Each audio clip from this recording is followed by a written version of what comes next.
ॐ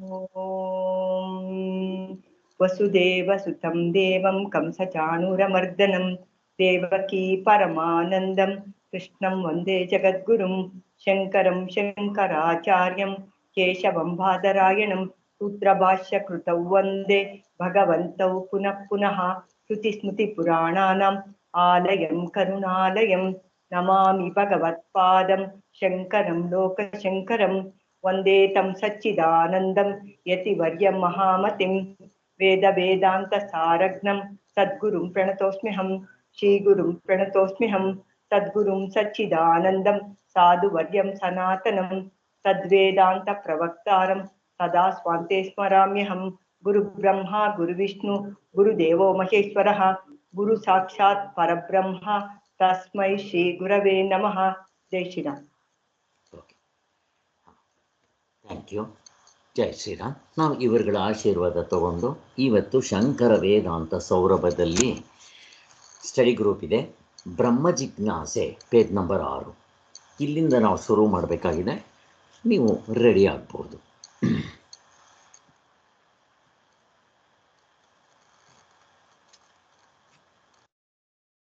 ಇಲ್ಲಿ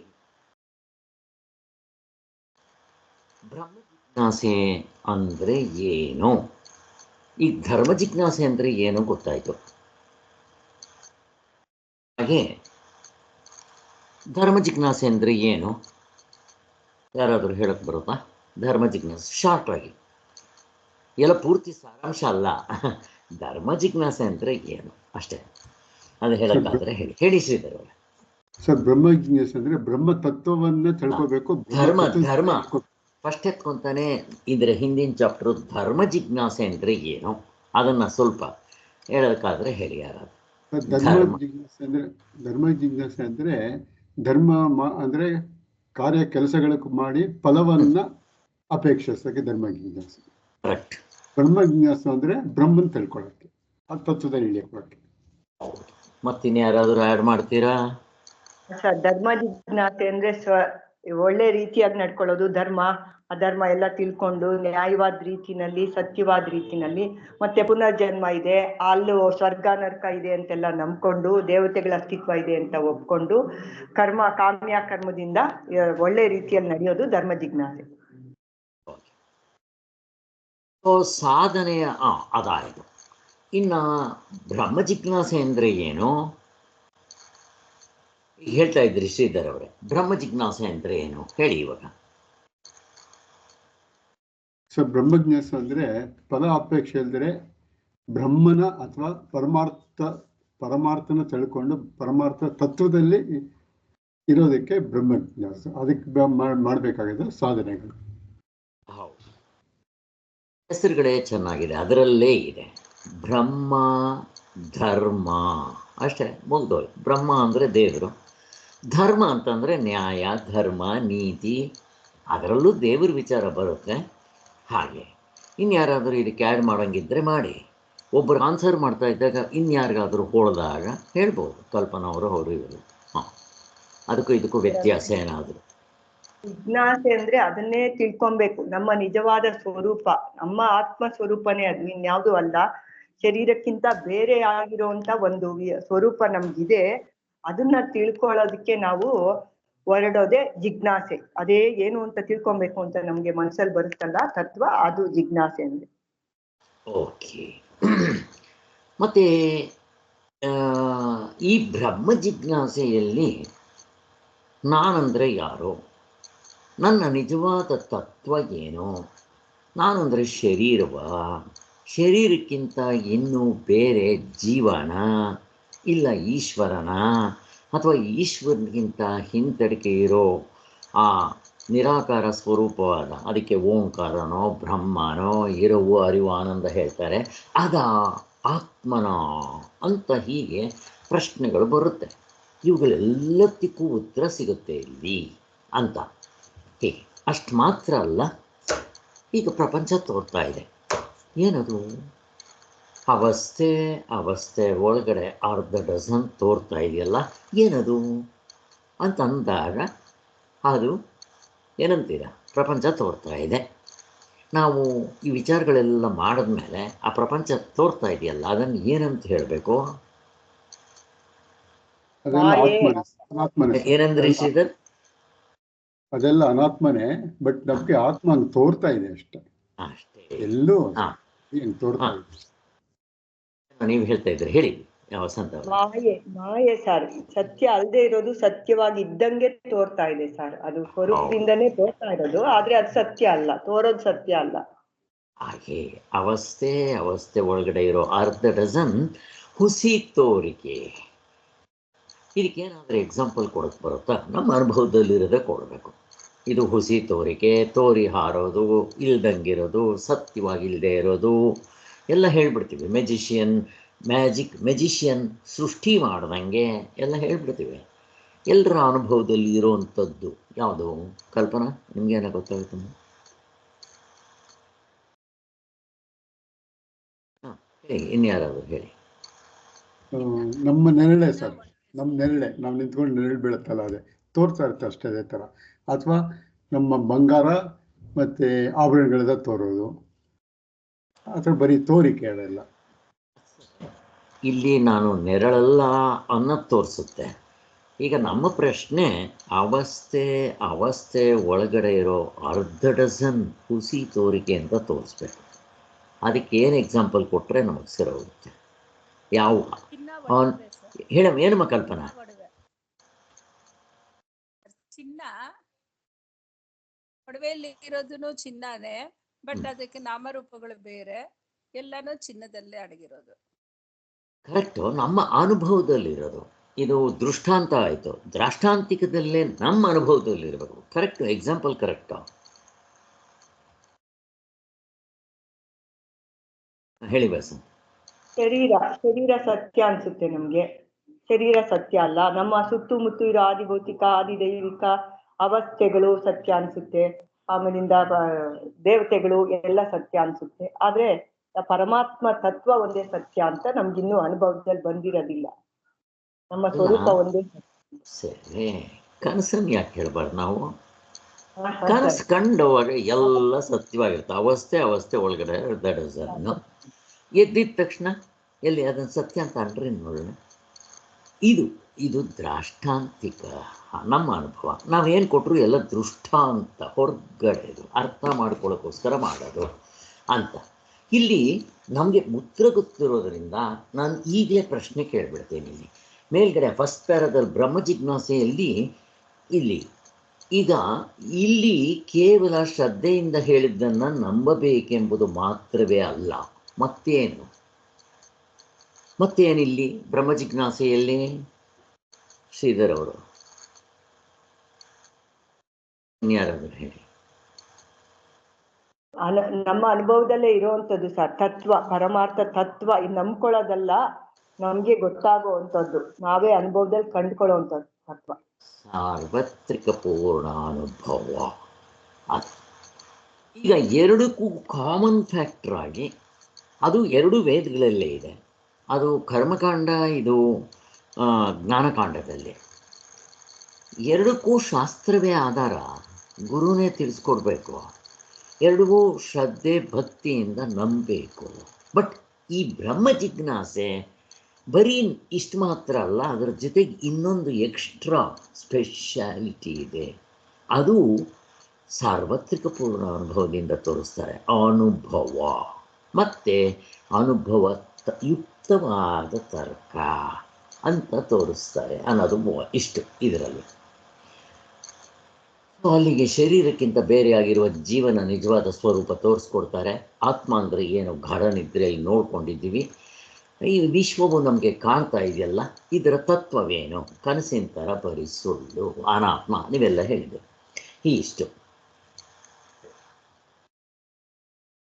ಈ ಸನಾತನ ಆಯಿತು.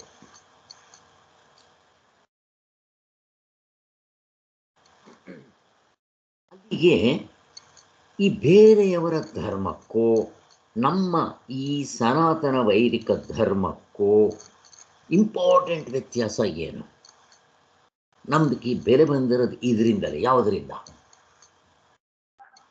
ಸರ್? ಅದು ಬೇರೆಯವ್ರದ್ದೆಲ್ಲ ಒಬ್ಬರ ಅನುಭವದಿಂದ ಹೇಳಿರ್ತಾರೆ, ಅಂದ್ರೆ ಸ್ವಂತ ಅನುಭವದಿಂದ. ಇದು ಅಂದ್ರೆ ಸಾರ್ವತ್ರಿಕ, ಎಲ್ಲರಿಗೂ ಸಿಗೋದು, ಎಲ್ಲರಿಗೂ ಟೆಸ್ಟ್ ಮಾಡ್ಕೋಬಹುದು, ನಾವು ಎಲ್ಲರೂ ಎಕ್ಸ್ಪೆರಿಮೆಂಟ್ ಮಾಡ್ಕೋಬಹುದು, ಎಲ್ಲಾನು ತಿಳಿ ಮಾಡ್ಕೋಬಹುದು ಏನಾಗಿದೆ ಅಂತ. ಅದ್ರ ಬರೀ ನಂಬಬೇಕು ಒಂದು. ಎರಡನೇದು ನಮ್ಗೆ ಇಲ್ಲೇ ಆಗತ್ತೆ, ಅಲ್ಲಿ ಕಾಲಾಂತರ ದೇಶಾಂತರಗಳು ಅಥವಾ ನಾವು ಬೇರೆ ಇದಕ್ಕೆ ಹೋಗಿ ಅಲ್ಲಿ ಪಡ್ಕೋಬೇಕು ಅಂತಿದೆ. ಇಲ್ಲಿ ಹಾಗಲ್ಲ, ನಮ್ಮ ಇದರಲ್ಲಿ ನಾವು ಇಲ್ಲೇ ಈಗಲೇ ಅದನ್ನ ತಿಳ್ಕೊಂಡ್ರೆ ಬ್ರಹ್ಮತತ್ವ ತಿಳ್ಕೊಬಹುದು ಮತ್ತೆ ಮೋಕ್ಷ ಪಡಿಬಹುದು. ಅದಕ್ಕೆ ಡಿಫ್ರೆನ್ಸ್ ಇಷ್ಟೇ. ಯಾರಾದರೂ ಏನಾದರೂ ಆ್ಯಡ್ ಮಾಡ್ತೀರಾ? ಎಲ್ಲಾ ಏನೋ ಧರ್ಮಗಳು ಬೇರೆ. ಕಲ್ಪನಾ ಏನೋ ಹೇಳ್ಬೇಕು ಅಂತಿದ್ರಿ, ಹೇಳಿ. ಏನಿಲ್ಲ ಸರ್, ಅವ್ರು ಹೇಳಿದ್ದೆ, ಅದು ನಾವೀಗ್ಲೇ ಇಲ್ಲೇ ಮೋಕ್ಷ ಪಡ್ಕೋಬಹುದು, ಬೇರೆಯವ್ರದಲ್ಲ ಆಗಲ್ಲ, ಅದು ಸತ್ ಮೇಲೆ ಇದೆ ಅಂತ ಅನ್ಕೋತಾರೆ ಅಂತ ಹೇಳಕ್ ಬಂದೆ. ನೀವೇನಾದ್ರೂ ಹೇಳಿದ್ರಿ ಹೇಳಿ. ಅಲ್ಲಿ ಧರ್ಮ ಜಿಜ್ಞಾಸೆ ಮಾತ್ರ ಹೇಳ್ತೆ ಸರ್, ಬೇರೆ ಎಲ್ಲಾ ಧರ್ಮದಲ್ಲಿ ಬ್ರಹ್ಮ ಜಿಜ್ಞಾಸೆ ಇರೋದು ಈ ನಮ್ಮ ಸನಾತನ ವೈದಿಕ ಧರ್ಮದಲ್ಲಿ ಮಾತ್ರ ಸರ್. ಅದು ಇಂಪಾರ್ಟೆಂಟ್. ಆತ್ಮ, ದೇವ, ನನ್ನ ನಿಜವಾದ ಸ್ವರೂಪ, ಹೂ ಆಮ್ ಐ, ಇಲ್ಲೇ ಬದುಕಿರುವಾಗಲೇ ಮೋಕ್ಷ, ಇದು ಬ್ರಹ್ಮ ಜಿಜ್ಞಾಸೆಯಲ್ಲಿ ಬಿಟ್ಟರೆ ಬೇರೆಯವರಲ್ಲಿ ಬರೋಲ್ಲ. ಅದೊಂದು ತುಂಬ ಇಂಪಾರ್ಟೆಂಟ್ ಆಗಿರೋದು. ಅದಕ್ಕೋಸ್ಕರನೇ ಎಲ್ಲ ಧರ್ಮಗಳಿಗೂ, ನಮ್ಮ ಹಿಂದೂ ಧರ್ಮಕ್ಕೂ, ಕರ್ಮಕಾಂಡಕ್ಕೂ, ಉಪಾಸನೆ ಕಾಂಡಕ್ಕೂ ಬೆಲೆ ಬಂದಿರೋದು ಈ ಬ್ರಹ್ಮ ಜಿಜ್ಞಾಸೆಯಿಂದ. ಹಾಗಂದರೆ ವೇದಗಳ ಕೊನೆ, ಉಪನಿಷತ್ತುಗಳು, ಆರಣ್ಯಕ, ವೇದಾಂತ, ಹೀಗೆಲ್ಲ ಹೇಳ್ತಾರಲ್ಲ ಅದು. ಓಕೆ,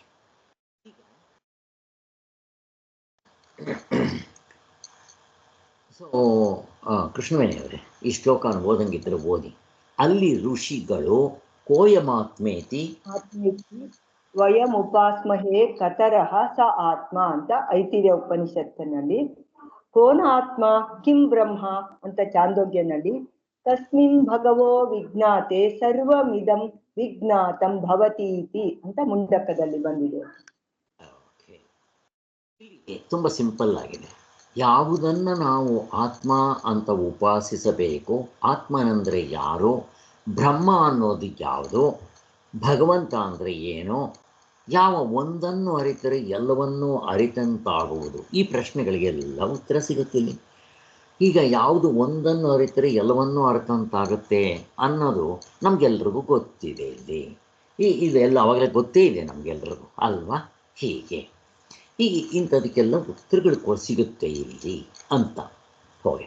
ಹೀಗೆ ತತ್ವವಿಚಾರದ ಭಾಗವು ಈ ವೇದದಲ್ಲಿ ಬಂದಿರುವ ಒಂದು ವೈಶಿಷ್ಟ್ಯ, ಅಂದರೆ ಬ್ರಹ್ಮ ಜಿಜ್ಞಾಸೆ ಬಗ್ಗೆ. ಈ ರೀತಿ ತತ್ವವಿಚಾರದ ವಿಷಯವು ಬಹುಶಃ ಅಲ್ಲ, ಇಲ್ಲವೇ ಇಲ್ಲ, ಇತರ ಗ್ರಂಥಗಳಲ್ಲಿ ಇರೋದಿಲ್ಲ. ಮತ್ತು ಅಲ್ಲಿ ಏನಿದೆ, ಧರ್ಮಗ್ರಂಥದ ಅಥವಾ ಪ್ರವಾದಿಯ ಮಾತನ್ನೇ ಪ್ರಮಾಣವಾಗಿ ನಂಬಿ ನಡೆಯೋ ಧರ್ಮ ಜಿಜ್ಞಾಸೆ ಅಂತಾರೆ ಅಷ್ಟೇ. ಸೊ ಇಲ್ಲಿ ಅವರು ಇವಾಗ ಫಾರ್ ಎಕ್ಸಾಂಪಲ್ ಕ್ರಿಶ್ಚಿಯನ್ದು ಬೈಬಲ್ಲು, ಮುಸ್ಲಿಮ್ಸ್ದು ಕುರಾನು, ಹೀಗೆ. ಸೊ ಇದನ್ನು ಹೇಗೆ ಅವ್ರು ಹೇಳ್ತಾರೆ, ಏನಪ್ಪ ಅಂತಂದರೆ ಅವ್ರು ಏನು ಹೇಳ್ತಾರೆ, ಅದಕ್ಕೆ ಪ್ರೂಫ್ ಏನು ಅಂತಾರೆ ಅವರು? ಏನಪ್ಪ ನಿಮ್ಮ ಬೈಬಲ್ ಪ್ರೂಫ್ ಏನಂದರೆ ಏನು ಹೇಳ್ತಾರೆ ಅವರು? ಜೀಸಸ್ ಹೇಳಿದಾನೆ ಪ್ರೂಫ್ ಅಷ್ಟೇ, ನಮ್ಮ ಗ್ರಂಥ ಹೇಳುತ್ತೆ ಅಲ್ವಾ?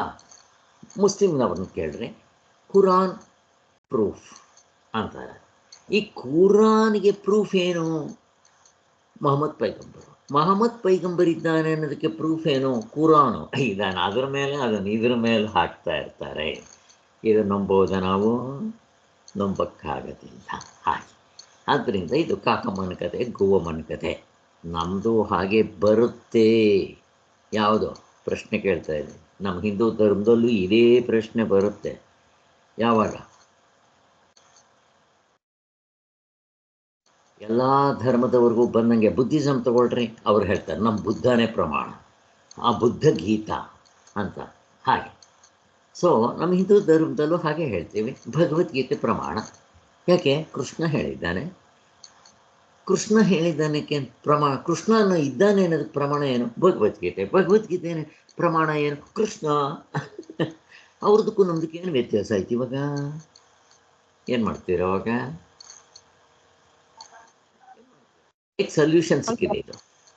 ಹಂಗೆ ನಂಬ್ಕೊಳ್ಳೋದನ್ನ ಹೇಳ್ತಾ ಇಲ್ಲ ಸರ್, ಇಲ್ಲಿ ನಮ್ಮ ಅನುಭವದಲ್ಲಿ ಇರುವಂತದನ್ನ ತೋರಿಸ್ತಾ ಇದ್ದಾರೆ ಸರ್. ಭಗವದ್ಗೀತೆ ಆಗ್ಲಿ, ಉಪನಿಷತ್ತಾಗ್ಲಿ, ಸೂತ್ರ ಭಾಷೆ ಆಗ್ಲಿ ಒಂದೇ ವಿಚಾರನ ಹೇಳ್ತಾ ಇದೆ, ಆತ್ಮತತ್ವನೇ ಹೇಳ್ತಾ ಇರೋದು.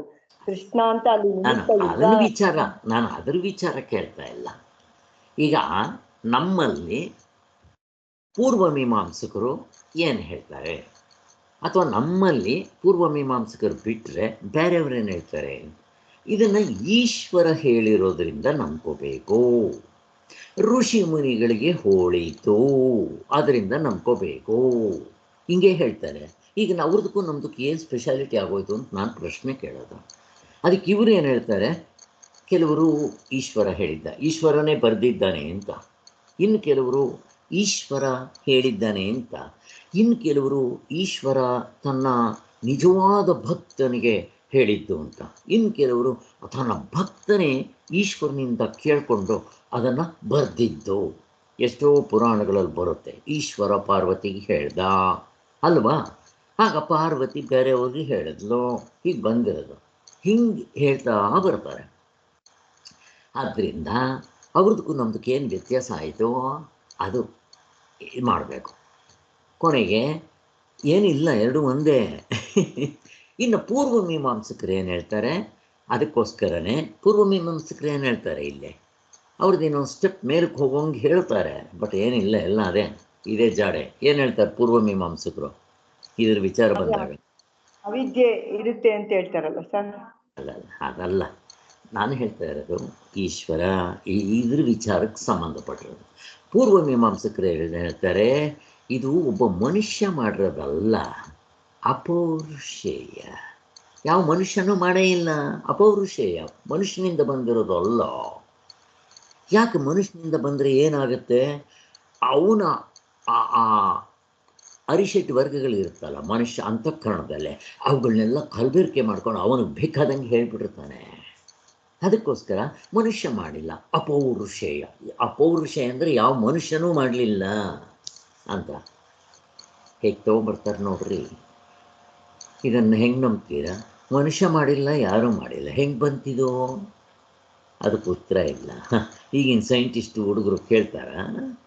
ಅದಕ್ಕೋಸ್ಕರ ಹೀಗಲ್ಲ ಅಂತ ಹೇಳಿ ಹಿಂದೆ ನಾವು ಅದನ್ನೆಲ್ಲ ಚರ್ಚೆ ಮಾಡಿದ್ವಿ. ನೀವು ಅದನ್ನು ಚೆನ್ನಾಗಿ ಓದಿದ್ರೇ ನಮ್ಗೆ ಅದು ಅರ್ಥ ಆಗೋದು. ಓಕೆ, ಇಲ್ಲಿಗೆ ಅದಕ್ಕೆ ಸಂಬಂಧ ಇಲ್ಲ, ಹಿಂದೆ ನಮ್ಗೆ ಆಗಿದ್ದರಿಂದ ಅದನ್ನು ನಿಮಗೆ ಋಷಿ ಮುನಿಗಳು ತಮ್ಮ ಅನುಭವದಲ್ಲಿಂದ ಕಂಡುಕೊಂಡಿದ್ದಲ್ವ ಸರ್ ವೇದಗಳೆಲ್ಲ ಅಂತ ಇಲ್ಲಿ ಬರೋದಲ್ವ ಸರ್? ಹೌದು. ಈಗ ಋಷಿ ಮುನಿಗಳು ಮನುಷ್ಯರು, ಅವ್ರ ಅಂತಃಕರಣದಲ್ಲಿರೋ ಅರಿಷಡ್ ವರ್ಗಗಳಿಂದನೋ ಕಾಮನಿಂದನೋ ಸೆಲ್ಫಿಶ್ ಮೋಟೋಯಿಂದ ಏನು ಬೇಕಾದರೂ ಬರೆದಿರ್ಬೋದು. ಹೆಂಗೆ ನಂಬ್ತೀರಾ? ಈಗ ಅವರು ಹೇಳ್ತಾರೆ, ಅವ್ರದಕ್ಕೂ ನಿಮ್ದಕ್ಕೆ ಏನು ಸ್ಪೆಷಾಲಿಟಿ ಆಯಿತು ಅಂತ ನಾನು ಕೇಳೋದು ಪ್ರಶ್ನೆ.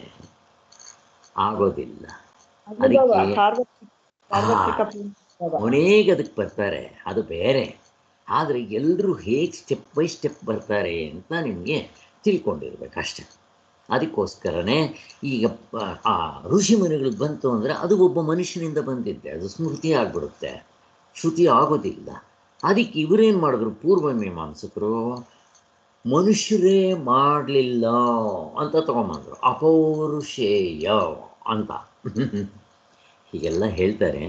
ನಮ್ಮ ಶಾಸ್ತ್ರದಲ್ಲೂ ಕೂಡ ಹೇಳೋದು, ಅದು ಬ್ರಹ್ಮ ಪ್ರಪಂಚವನ್ನು ಸೃಷ್ಟಿ ಮಾಡಿದಾಗ ಅವನು ಲೀಲಾಚಾರವಾಗಿ ನಾವು ಹೇಗೆ ಉಸಿರಾಡ್ತೀವೋ ಸಹಜವಾಗಿ ಎಫರ್ಟ್ಲೆಸ್, ಚಾಯ್ಸ್ಲೆಸ್, ಸ್ಪಾಂಟೇನಿಯಸ್ ಹಂಗೆ ಈ ವೇದಗಳೆಲ್ಲ ಬಂತು ಅಂತಾರೆ. ಸೊ ಇವೆಲ್ಲ ನಂಬ್ಕೋಬೇಕು. ಮತ್ತು ಪ್ರಶ್ನೆ ಬರುತ್ತೆ, ಇರ್ಬೋದು, ಇವಾಗ ಏನು ಬೇಕಾದರೂ ಇರಲಿ, ಇದನ್ನು ಹೊಡೆದಾಕೋದಕ್ಕಿಷ್ಟೇ.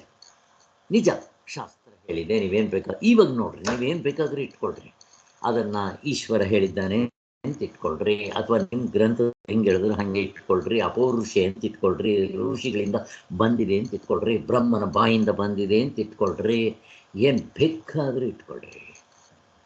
ಕೊನೆಗೆ ಏನು ತೊಗೊಂಬಂದು ತೋರಿಸ್ತಾರೆ ಶಂಕರಾಚಾರ್ಯ? ಅದು ಪ್ರಶ್ನೆ ಇಂಪಾರ್ಟೆಂಟ್. ಏನು ಹೇಳ್ತಾರೆ? ಸಾರ್ವತ್ರಿಕ ಅನುಭವ, ಸಾರ್ವತ್ರಿಕ ಪೂರ್ಣ ಅನುಭವ. ಬೆಂಕಿ ತಣ್ಣಗಿದೆ, ಮುಗಿದು ಆಯ್ತು. ಅದಕ್ಕೋಸ್ಕರ ನಾವು ಹೀಗೆ ಚಿಂತನೆ ಮಾಡಬೇಕು. ಹೇಳಿಬಿಡಿ, ಅಲ್ಲಿಗೆ ಮುಂದಕ್ಕೆ ಹೋಗೋಣ. ನೆಕ್ಸ್ಟ್ ಪೇಜು, 7ನೇ ಪೇಜು. ಇಲ್ಲಿ ಸ್ಪೆಷಲ್ಲಾಗಿ ಬ್ರಹ್ಮ ಜಿಜ್ಞಾಸೆ, ಮೋಕ್ಷ, ಎಲ್ಲಿ ಧರ್ಮ ಜಿಜ್ಞಾಸೆ ಎಲ್ಲ ಇಲ್ಲವೇ ಇಲ್ಲ. ಇಲ್ಲಿ ಇರೋದಿಲ್ಲ. ಸಾರ್ವತ್ರಿಕ ಅನುಭವ ಪೂರ್ಣ ಅನುಭವ ಆಧಾರವಾಗಿ ಇಟ್ಕೊಂಡಿದೆ. ಇದು ಜೀವಂತವಾಗಿರುವಾಗಲೇ, ಬದುಕಿರುವಾಗಲೇ ನೀವೆಲ್ಲ ಹೇಳಿದ್ರಿ ಆನ್ಸರ್ ಇದು.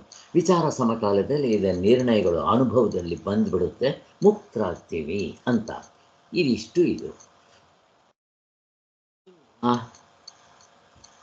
ಈ ಮೇಲಿನ ವಾಕ್ಯಗಳ ಕೊನೆಯ 2 ಲೈನ್ಗೆ ಕೊನೆಗೆ ಬಂದಿದ್ದೀನಿ. ಆ 7ನೇ ಪೇಜ್ನಲ್ಲಿ ಎರಡಕ್ಕೂ ಭೇದಗಳನ್ನು ಹೇಳ್ತಾರೆ. ಇಲ್ಲಿ ಪ್ರಶ್ನೆ, ಇಲ್ಲಿ ಕರ್ಮಗಳ ವಿಷಯವನ್ನು ಎಂದರೆ ಧರ್ಮ ಜಿಜ್ಞಾಸೆಯನ್ನು ತಿಳಿದುಕೊಂಡ ಬಳಿಕ ಬ್ರಹ್ಮ ಜಿಜ್ಞಾಸೆಯನ್ನು ಆರಂಭಿಸಬೇಕು ಅಂತ ಹೇಳ್ತಾನೆ. ಇದು ಸರಿಯಾ ಅಂತ ಪ್ರಶ್ನೆ. ಯಾರಾದರೂ? ಶ್ರೀಧರ್? ಇಲ್ಲ ಸರ್. ಏನ್ ಮಾಡ್ಬೇಕು? ಅದಕ್ಕಿದು ಸಂಗತಿ ಇಲ್ಲ ಸರ್. ಯಾಕೆಂದ್ರೆ ಅದು ಫಸ್ಟ್ ಕ್ಲಾಸು ಆದ್ಮೇಲೆ ಸೆಕೆಂಡ್ ಥರ್ಡ್ ಸ್ಟ್ಯಾಂಡರ್ಡ್ ಆ ಥರ ಏನೆಲ್ಲ ಇದು ಧರ್ಮ ಜಿಜ್ಞಾಸು ಮತ್ತು ಅದು ಬೇರೆ ಬೇರೆ. ಬಟ್ ಧರ್ಮ ಜಿಜ್ಞಾಸುಗೆ ಆಧಾರ ಬಂದು ಬ್ರಹ್ಮ ಜಿಜ್ಞಾಸ. ಯಾಕೆಂದ್ರೆ ಬ್ರಹ್ಮ ಜಿಜ್ಞಾಸ ನಾವು ಬ್ರಹ್ಮ ತತ್ವನ ಅರ್ಥಗಳಿಗೆ ಹೋಗ್ಬೇಕು. ಅದಕ್ಕೆ ಬೇಕಾಗಿರೋದು ಮತ್ತೆ ನಮಗೆ ತುಂಬ ಬೇಕಾಗಿರೋದು ಅಂದರೆ ಮನ ಚಿತ್ತಶುದ್ಧಿ ಬೇಕು. ಈ ಧರ್ಮ ಜಿಜ್ಞಾಸೆಯಲ್ಲಿ ಇದು ಬಂದು ನಮ್ಮ ಮನಸ್ಸು ಮತ್ತು ಆತ್ಮಗಳ ಚಿತ್ತಶುದ್ಧಿ ಆಗೋದ್ರಿಂದ ಬ್ರಹ್ಮ ಜಿಜ್ಞಾಸೆ ಈಸಿ ಆಗತ್ತೆ. ಸೊ ಅದೊಂದು ಸಾಧಕರಿಗೆ ಆಗತ್ತೆ ಅಂತ ಹೇಳ್ಬಿಟ್ಟು ಇನ್ನು ಯಾರಾದರೂ ಹೇಳಿ. ಅಧಿಕಾರ ಸಂಪತ್ತಿ ಅಷ್ಟೇ ಸರ್. ಬ್ರಹ್ಮ ಜಿಜ್ಞಾಸೆಗೆ ಅವ್ನಿಗೆ ಒಳ್ಳೆ ಇದು ತಿಳ್ಕೊಳಕ್ಕೆ ಅವನ ಮನಸ್ಸು ಶುದ್ಧಿ ಆಗಿದ್ರೆ ಅಧಿಕಾರ ಅವನ್ಗೆ ಇದ್ರೆ ಆಗೋಗುತ್ತೆ. ಅಲ್ಲಿಗೆ ಸಾಧನ ಚತುಷ್ಟ ಯೋಗ್ಯತೆ ಇದ್ದ ಮೇಲಾಯ್ತು ಅಂತ. ಮತ್ತೆ ಏನಿಲ್ಲದೆ ಇದ್ರೆ ಆಗತ್ತೆ. ಅವನು ಒಂದೊಂದೇ ಸ್ಟೆಪ್ ಕೇಳ್ಕೊಂಬರ್ತಾನೆ. ಇದಾದ ಮೇಲೆ ಬ್ರಹ್ಮ ಜಿಜ್ಞಾಸೆ ಮಾಡಬೇಕಾ ಅಂತ ಕೇಳ್ಕೊಂಬರ್ತಾನೆ. ಕೆಳಗಿಂದ ಹೇಳ್ಕೊಂಬನ್ನಿ ಯಾರಾದರೂ, ಒಬ್ಬೊಬ್ರು ಒಂದೊಂದು ಹೇಳಂಗಿದ್ರೆ ಹೇಳಿ. ಯಾವುದಾದ ಮೇಲಿದು ನಮಗೆ ಆನ್ಸರ್ ಗೊತ್ತು, ಸಾಧನ ಚತುಷ್ಟ ಆದಮೇಲೆ. ಆದರೆ ಆ ಪೂರ್ವ ಮೀಮಾಂಸ ಪೂರ್ವ ಪಕ್ಷಿ ಕೆಳಗಿಂದ ಕೇಳ್ಕೊಂಬರ್ತಾನೆ. ಯಾವ್ಯಾವುದಾದ್ಮೇಲೆ ಹೇಳಕ್ ಬರುತ್ತಾ ಯಾರಿಗಾದರೂ?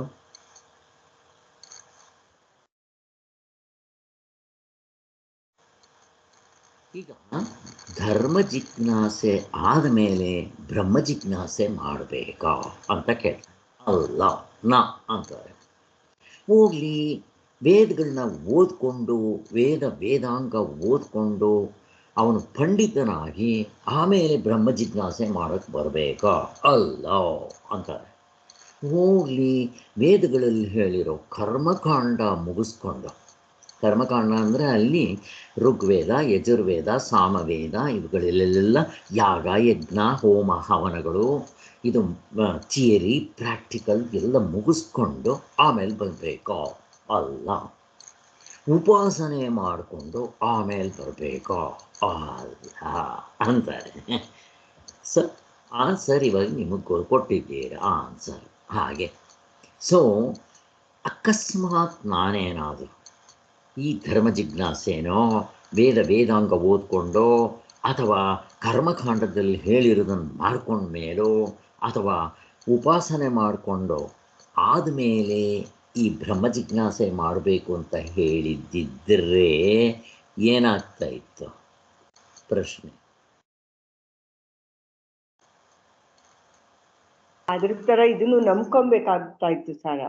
ಅದೆಲ್ಲ ಆಮೇಲೆ ಆಗುತ್ತೆ, ಶಾಸ್ತ್ರದಲ್ಲಿ ಆಮೇಲೆ ಫಲ ಆಗುತ್ತೆ ಅಂತ ಉಪಾಸನೆಗಳಿಗೆ ಕರ್ಮಕಾಂಡಕ್ಕೆ ನಂಬ್ಕೊಳ್ಳೋದು ಇಂಪಾರ್ಟೆಂಟ್ ಅಲ್ಲ. ಇಲ್ಲಿ ನಂಬ್ಕೊಳ್ಳೋ ಪ್ರಶ್ನೆ ಅಲ್ಲ. ಇಲ್ಲಿ ನಾನು ಸಾರ್ವತ್ರಿಕ ಪೂರ್ಣ ಅನುಭವ ತರಲಿಲ್ಲ. ಅವ್ರ ಪ್ರಕಾರನೇ ಆಗ್ಬಿಟ್ರೆ ಇದೆಲ್ಲ ಆದಮೇಲೆ ಅಂದರೆ ಬೇರೆ ಧರ್ಮದವರು ನಮ್ದನ್ನು ಯಾಕೆ ಒಪ್ತಾರೆ? ಒಪ್ಪೋದಿಲ್ಲ. ಬಿಡ್ರಿ, ನಿಮ್ಮ ಧರ್ಮ ನಿಮಗೆ, ನಮ್ಮ ಧರ್ಮ ನಮಗೆ ಅಂತಾರೆ. ಅದು ಆವಾಗ ಇದು ವೇದಗಳೆಲ್ಲ ಓದೋದಕ್ಕೆ ಎಲ್ಲ ತುಂಬಾ ಸಮಯ ಬೇಕಾಗುತ್ತೆ ಸರ್. ಅಷ್ಟು ಎಲ್ಲ ಮಾಡ್ಕೊಂಡು ಆನ್ಸರ್ ಅದಲ್ಲ. ನಾನು ಕೇಳ್ತಾ ನಿಮ್ಮನ್ನ ಪ್ರಶ್ನೆನ ಅರ್ಥ ಮಾಡ್ಕೊಂಡಿಲ್ಲ. ಈಗ ಇವುಗಳೆಲ್ಲ ಆದಮೇಲೆ ಅದು ಅಂತ ಹೇಳಿದ್ದಿದ್ರೆ ನಿಮ್ಮ ಹಿಂದೂ ಧರ್ಮದ ಸ್ವತ್ತಾಗ್ಬಿಡ್ತಾ ಇತ್ತು. ಸನಾತನ ವೈದಿಕ ಧರ್ಮ ಅಂತ ಇದಕ್ಕೆ ಹೆಸರು ಬರ್ತಾ ಇರಲಿಲ್ಲ. ಬೇರೆ ಧರ್ಮದವ್ರು ನಂಬಲ್ಲ. ನಾವ್ಯಾಕೆ ಬರಬೇಕು ನಿಮಗೆ? ನಿಮ್ಮದ್ರಲ್ಲಿ ಏನೇನಿದೆಯೋ ಅವನ್ನ ಮಾಡ್ಕೊಂಡು ಬರಬೇಕು. ನಿಮ್ಮ ಹಿಂದೂ ಧರ್ಮಕ್ಕೆ ಸಂಬಂಧಪಟ್ಟಿರೋದು ನಮ್ಮದು ಕ್ರಿಶ್ಚಿಯನ್ ಧರ್ಮ, ನಮ್ಮದು ಬೇರೆ, ನಿಮ್ಮದು ಬೇರೆ, ನಿಮ್ಮದು ಅಂತ ಹಿಂಗೆ ಹೇಳ್ತಾ ಇದ್ರು. ಅರ್ಥ ಆಗ್ತಾ ಇದೆಯಾ? ಈಗ ನಮಗೆ ಉತ್ತರ ಕೊಟ್ಟಿದ್ದೇನಂತ, ಸಾಧನ ಚತುಷ್ಟಯ. ಸಾಧನ ಚತುಷ್ಟಯ ಅಂದ್ರೆ ಏನು? ನಿತ್ಯ ಅನಿತ್ಯ ವಸ್ತು ವಿವೇಕ, ಶಮ ದಮಾದಿ ಸುರೇಶ ಸಾಧನೆಗಳು. ಹೇಳ, ಒಂದ್ ನಿಮಿಷ. ಸುರೇಶ ಏನು ಹೇಳ್ತಾ ಇದೆಯಾ ಹೇಳ. ಅಂದ್ರೆ ಇಲ್ಲಿ ಯಾವ ಧರ್ಮದವರಾದ್ರೂ ಡೈರೆಕ್ಟ್ ಆಗಿ ಈ ಸಾಧನ ಚತುಷ್ಟಯ ಇದ್ರೆ ಬರ್ಬೋದು ಈ ಇದಕ್ಕೆ ಅಂತ ಹೇಳ್ಬಿಟ್ಟು. ನೋಡ್ರಿ ಹೇಗಿದೆ ಈಗ. ಅಕಸ್ಮಾತ್ ನೀವು ಹೇಳಿದಿರಿ, ಹೇಳಿ ಇವಾಗ ವಸಂತ ಅವರೇ ಹೇಳಿ. ಆ ಸಾಧನ ಚತುಷ್ಟಯ 4 ಟಕ ಹೇಳಿ. ನಿತ್ಯ ಅನಿತ್ಯ ವಸ್ತು ವಿವೇಕ, ಸಾರ್ವತ್ರಿಕ ಪೂರ್ಣಾನುಭವ ಒಂದು, ಆಮೇಲಿಂದ ನೀವು ವಸ್ತುತಂತ್ರ ಕರ್ತೃತಂತ್ರ ಸಾಧನೆ. ಅಲ್ಲ ಸಾರಿ ಸರ್, ಸಮಧಮಾದಿ ಷಟ್ ಸಂಪತ್ತಿ, ಆಮೇಲಿಂದ ಇನ್ಯಾರಿಗಾದ್ರೂ ಜ್ಞಾಪಕ ಬರುತ್ತಾ? ಆ್ಯಡ್ ಮಾಡಿ ಅವರಿಗೆ ಹೇಳಿ ಪಾಪ, ಹೆಲ್ಪ್ ಮಾಡಿ. ಇಹ ಮೂರ್ತ ಫಲ ಭೋಗ ವಿರಾಗ. ಕರೆಕ್ಟ್. ಇನ್ನೊಂದು 3 ಹೇಳಿದ್ರಿ ಒಟ್ಟಿನಲ್ಲಿ. 4ನೇದು ನಿತ್ಯ ಅನಿತ್ಯ ವಸ್ತುಗಳ ವಿವೇಕ, ಇಹ ಮೂರ್ತ ಫಲ ಭೋಗ ವಿರಾಗ. ಇಲ್ಲಿ ಮೇಲೆ ನನಗೆ ವೈರಾಗ್ಯ ಇರಬೇಕು. ರಾಮಕೃಷ್ಣ ಪರಮಹಂಸರು ಹೇಳೋ ಹಾಗೆ ಹೆಣ್ಣು ಹೊನ್ನು ಮಣ್ಣು. ನಮ್ಮ ಉಪನಿಷತ್ನಲ್ಲಿ ಹೇಳೋ ಹಂಗೆ ಪುತ್ರೈಷಣೆ ವಿತ್ತೈಷಣೆ ಲೋಕೈಷಣೆ ಮೇಲೆ ನನಗೆ ಮೋಹ ಇರಬಾರ್ದು. ನಿತ್ಯ ಅನಿತ್ಯ ವಸ್ತು ವಿವೇಕ, ಬ್ರಹ್ಮ ಸತ್ಯ ಜಗತ್ತು ಮಿಥ್ಯ ಅಂತ ನಾನು ಮೊದಲೇ ತಿಳ್ಕೊಂಡಿರ್ಬೇಕು. ಅದು ಬಂದಿರಬೇಕು, ಅದನ್ನು ಮಾಡೋ ಅಷ್ಟು ಕೆಪಾಸಿಟಿ ಇರಬೇಕು, ಮತ್ತು ನನಗೆ ವೈರಾಗ್ಯ ಇರಬೇಕು. ಯಾವಾಗ ನಿತ್ಯ ಅನಿತ್ಯ ವಸ್ತು ವಿವೇಕ ಮಾಡ್ತೀನೋ, ಬ್ರಹ್ಮ ಒಂದೇ ಸತ್ಯ ಮಿಕ್ಕಿರೋದೆಲ್ಲ ಸುಳ್ಳು ಅಂತಂದಾಗ ನನಗೆ ಹಗ್ಗನೇ ಬೇಕು ಹಾವು ಬೇಡ ಅಂತ ಹೇಗೆ ಹೇಳ್ತೀವೋ, ಬ್ರಹ್ಮ ಬೇಕು ಮಿಕ್ಕಿರೋದೇನು ಬೇಡ ಅಂತಾಗ ನಿಮಗೆ ಈ ಎಲ್ಲ ಕೂಡ ಹೊಡೆದೋಗ್ಬಿಡ್ತು. ಯಾವುದು? ಧರ್ಮ ಜಿಜ್ಞಾಸೆ, ಕರ್ಮಕಾಂಡ, ಉಪಾಸನ ಕಾಂಡ, ಆ ಹೆಸರು ಈ ಹೆಸರು, ಆ ಬಿರ್ದು, ಆಳು ಕಾಳು, ಅಂತಸ್ತು, ಐಶ್ವರ್ಯ, ಅರಮನೆ, ಬಂಗ್ಲೆ ಎಲ್ಲ ಕಿತ್ಕೊಂಡು ಹೊರಟೋಯ್ತು. ವೈರಾಗ್ಯ ಬರಬೇಕು. ಯಾರಂಗೆ? ನಚಿಕೇತನ ಹಾಗೆ. ಏನು ಸುಮ್ಮನೆ ಹೇಳಲ್ಲ, ಪರೀಕ್ಷೆ ಮಾಡ್ತಾರಲ್ಲಿ. ಆ ಯಮಧರ್ಮರಾಜ ಹೆಂಗೆ ಪರೀಕ್ಷೆ ಮಾಡ್ದ ಅವನಿಗೆ ಹಾಗೆ. ಯಮಧರ್ಮರಾಜ ಕೊನೆಗೆ ನನ್ನ ಪದವಿನೇ ಕೊಟ್ಬಿಡ್ತೀನಿ ಕಣೋ ನಿನಗೆ, ಯಮಧರ್ಮರಾಜನ ಪದವಿ ಕೊಡ್ತೀನಿ ಕಣೋ ಅಂತ ಕೇಳ್ತಾನೆ. ಅವಾಗ ಅವನ ನಚಿಕೇತ ಕೇಳ್ತಾನೆ, ಇದೇನು ಶಾಶ್ವತವಾ ಅಂತ. ಇಲ್ಲಪ್ಪ ಅಂತ, ನೀನೇ ಇಟ್ಕೋ, ನನ್ನ ಕನಸಿನಲ್ಲೂ ಬೇಡ ಅಂತಾನೆ. ಹಿಂಗಿದೆಯಾ ನಮಗೆ? ಯಾರಾದರೂ ಇಂದ್ರ ಪದವಿ ಕೊಡ್ತೀನಿ ಅಂದರೆ ಅಯ್ಯೋ ಯಾವುದು ಬೇಡ, ಎಲ್ಲ ಬಿಟ್ಟು ಹೋಗಬೇಡ ಅಂತ ಅಂದ್ವಿ. ಯಾಕೆ ಎಲ್ಲರೂ ಅಪ್ಸರೆ, ಊರ್ವಶಿಗಳು, ಮೇನಕೆ ಎಲ್ಲರೂ ಇರ್ತಾರೆ, ಮಜಾ ಮಾಡ್ಕೊಂಡಿರ್ಬೋದು ಅಂತ. ವೈರಾಗ್ಯ ಬಂದಿರಬೇಕು ಹಾಗೆ. ಇನ್ನು ಷಟ್ ಸಂಪತ್ತಿ, ಶಮ ದಮ ಉಪರತಿ ತಿತಿಕ್ಷಾ ಸಮಾಧಾನ ಶ್ರದ್ಧಾ, ಇಷ್ಟು 6. ಅವು 6 ಅರಿಷಡ್ ವರ್ಗಗಳಿಗೆ ವಿರುದ್ಧ. ನೀವು ಹೇಳ್ದಂಗೆ ಮನಸ್ಸು ಕೇಳಬೇಕು, ನೀವು ಹೇಳ್ದಂಗೆ ಇಂದ್ರಿಯಗಳು ಕೇಳಬೇಕು, 3 ಹೊತ್ತು ದೇವ್ರ ಚಿಂತನೆ ಮಾಡ್ತಾ ಇರಬೇಕು. ಶಮಾಧಮ ಉಪರತಿ ತಿತಿಕ್ಷ ದ್ವಂದ್ವಗಳನ್ನು ವಿವೇಕದಿಂದ ಗೆದ್ಕೊಂಡಿರ್ಬೇಕು. ಬಂದು ಹೋಗೋದು ನನಗೇನು ಮಾಡುತ್ತೆ ಅಂತ. ಮತ್ತು ಸಮಾಧಾನದಿಂದ ಇರಬೇಕು. ಬುದ್ಧ ಇದ್ನಲ್ಲ ಸಮಾಧಾನ ಅಂತ.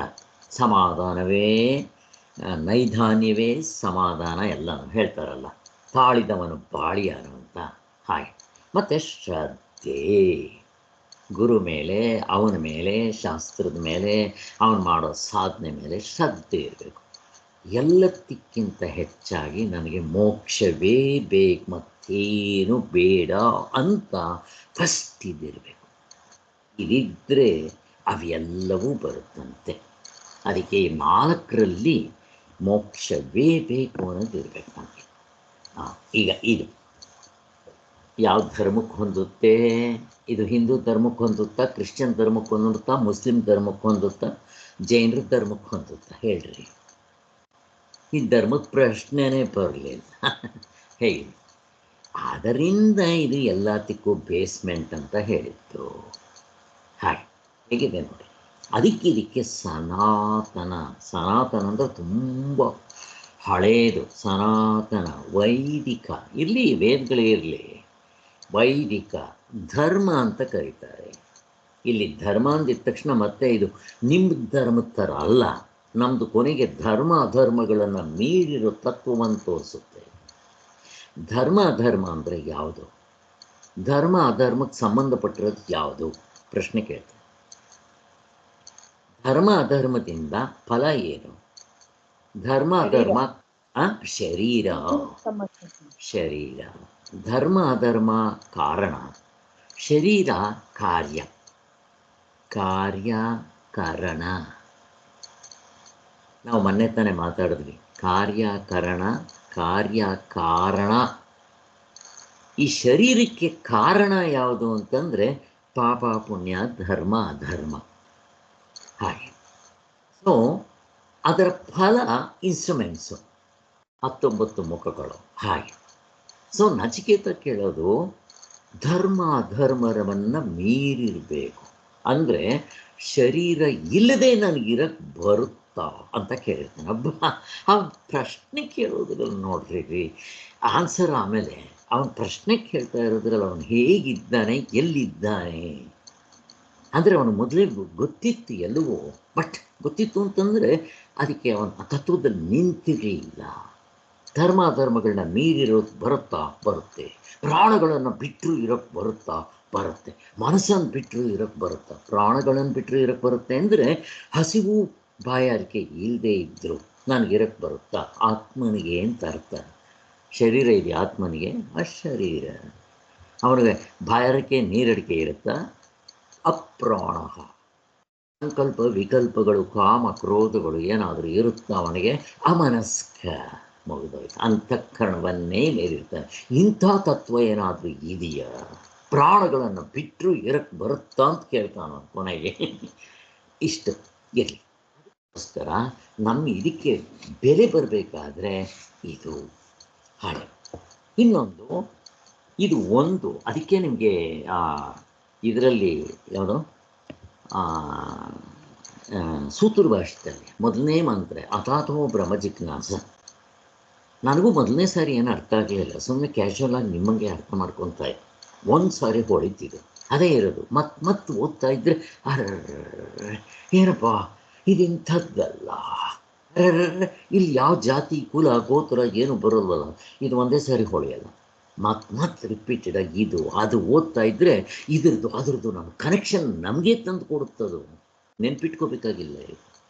ಹಾಗೆ ಸೊ ಇಷ್ಟು ವಿಚಾರ ನಮಗೆ ಗೊತ್ತಾಯಿತು. ನೆಕ್ಸ್ಟು ಇಲ್ಲಿ ಇನ್ನೊಂದು ಪ್ರಶ್ನೆ ಎತ್ತುತ್ತಾರೆ. ಅಂಗ ಅಂಗಿ, ಶೇಷ ಶೇಷಿ, ಇದೇನಾದರೂ ಹೊಂದುತ್ತಾ ಧರ್ಮ ಜಿಜ್ಞಾಸೆಗೂ ಬ್ರಹ್ಮ ಜಿಜ್ಞಾಸೆಗೂ? ಪ್ರಶ್ನೆ. ಏನಾದರೂ ಈಗ ಅಂಗ ಅಂಗಿ ಅಂದ್ರೇನು? ಹೋಗಿ ಹೋಲ್ಸೇಲಾಗಿ ಆನ್ಸರ್ ಕೊಡ್ರಿ, ಹೋಗಿ. ಅಂಗ ಅಂಗಿ ಎರಡು ಒಂದೇನೆ. ಆಮೇಲೆ ಶೇಷ ಶೇಷಿ ಆ ಥರ.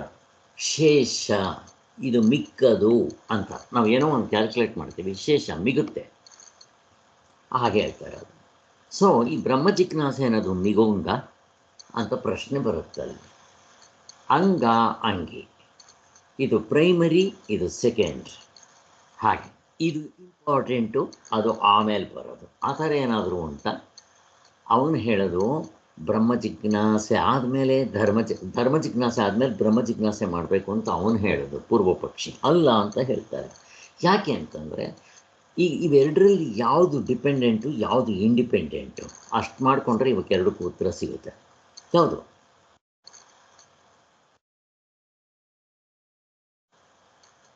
ಹಲೋ, ಬ್ರಹ್ಮ ಜಿಜ್ಞಾಸೆ ಇಂಡಿಪೆಂಡೆಂಟ್ ಸರ್.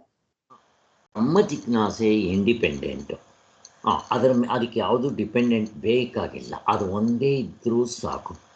ಹಾಗಾದರೆ ಡಿಪೆಂಡೆಂಟ್ ಯಾವುದು? ಧರ್ಮ ಜಿಜ್ಞಾಸೆ ಡಿಪೆಂಡೆಂಟ್. ಧರ್ಮ ಜಿಜ್ಞಾಸೆ ಏನು ಡಿಪೆಂಡೆಂಟು? ಬ್ರಹ್ಮ ಜಿಜ್ಞಾಸೆ ಮೇಲೆ ಏನು ಡಿಪೆಂಡ್ ಆಗಿದೆ? ಅದು ಏನು ಡಿಪೆಂಡ್ ಆಗಿದೆ? ಯಾಕೆಂದ್ರೆ ಇದೆಲ್ಲ ಮಾಡೋದೇ ಬ್ರಹ್ಮ ಜಿಜ್ಞಾಸೆಗೋಸ್ಕರ, ಅದಕ್ಕೋಸ್ಕರ ಮಾಡೋದು. ಸೊ ಅದಕ್ಕೆ ಅದು ಇಟ್ ಇಸ್ ಡಿಪೆಂಡೆಂಟ್. ಅದಿಲ್ಲದೆ ಇದು ಮಾಡೋ ನೆಸಿಟಿನೇ ಇಲ್ಲ ಬ್ರಹ್ಮ ಜಿಜ್ಞಾಸೆಗೆ. ಈಗ ಧರ್ಮ ಜಿಜ್ಞಾಸೆ ಹೇಳೋದು ಅಷ್ಟೇ, ಎಲ್ಲ ಪದಗಳು ಅದು ಇದು ಅಂತ. ಪದಗಳು ಸಿಕ್ಕಿದ ಮೇಲೆ ನೆಕ್ಸ್ಟ್ ನಮ್ಗೆ ಬೇಕಾಗಿರೋದೇ ಬ್ರಹ್ಮ ಜಿಜ್ಞಾಸೆ ಅಲ್ವಾ? ಸರಿ, ಈಗ ಇದು ಡಿಪೆಂಡೆಂಟ್ ಅಂತಂದ್ರೆ ಬ್ರಹ್ಮ ಜಿಜ್ಞಾಸೆಯಿಂದ ಧರ್ಮ ಜಿಜ್ಞಾಸೆಗೆ ಏನು ಉಪಯೋಗ ಆಗಿದೆ? ಇಂಡಿಪೆಂಡೆಂಟೇ. ಇನ್ನು ಅದು ಚಿತ್ತಶುದ್ಧಿ ಆಗತ್ತಲ್ವಾ? ಚಿತ್ತಶುದ್ಧಿ ಆದ ಕೂಡಲೇ ಬ್ರಹ್ಮ ಜಿಜ್ಞಾಸೆಗೆ ಅಧಿಕಾರ ಸಿಗತ್ತಲ್ವಾ? ಅದಲ್ಲ ಪ್ರಶ್ನೆ. ನನ್ನ ಪ್ರಶ್ನೆ ಅದಲ್ಲ. ಈಗ ಬ್ರಹ್ಮ ಜಿಜ್ಞಾಸೆ ಇಂಡಿಪೆಂಡೆಂಟ್, ಹಗ್ಗ ಇದ್ದಂಗೆ. ಹಾವು ಅನ್ನೋದು ಡಿಪೆಂಡೆಂಟ್, ಹಗ್ಗ ಇದ್ರೇನೆ ಹಾವು ತೋರ್ಬೇಕಾದ್ರೆ. ಹಾಗೆ ಬ್ರಹ್ಮ ಜಿಜ್ಞಾಸೆಯಿಂದ ಧರ್ಮ ಜಿಜ್ಞಾಸೆಗೆ ವ್ಯಾಲ್ಯೂ ಇದೆ, ಬೆಲೆ ಇದೆ.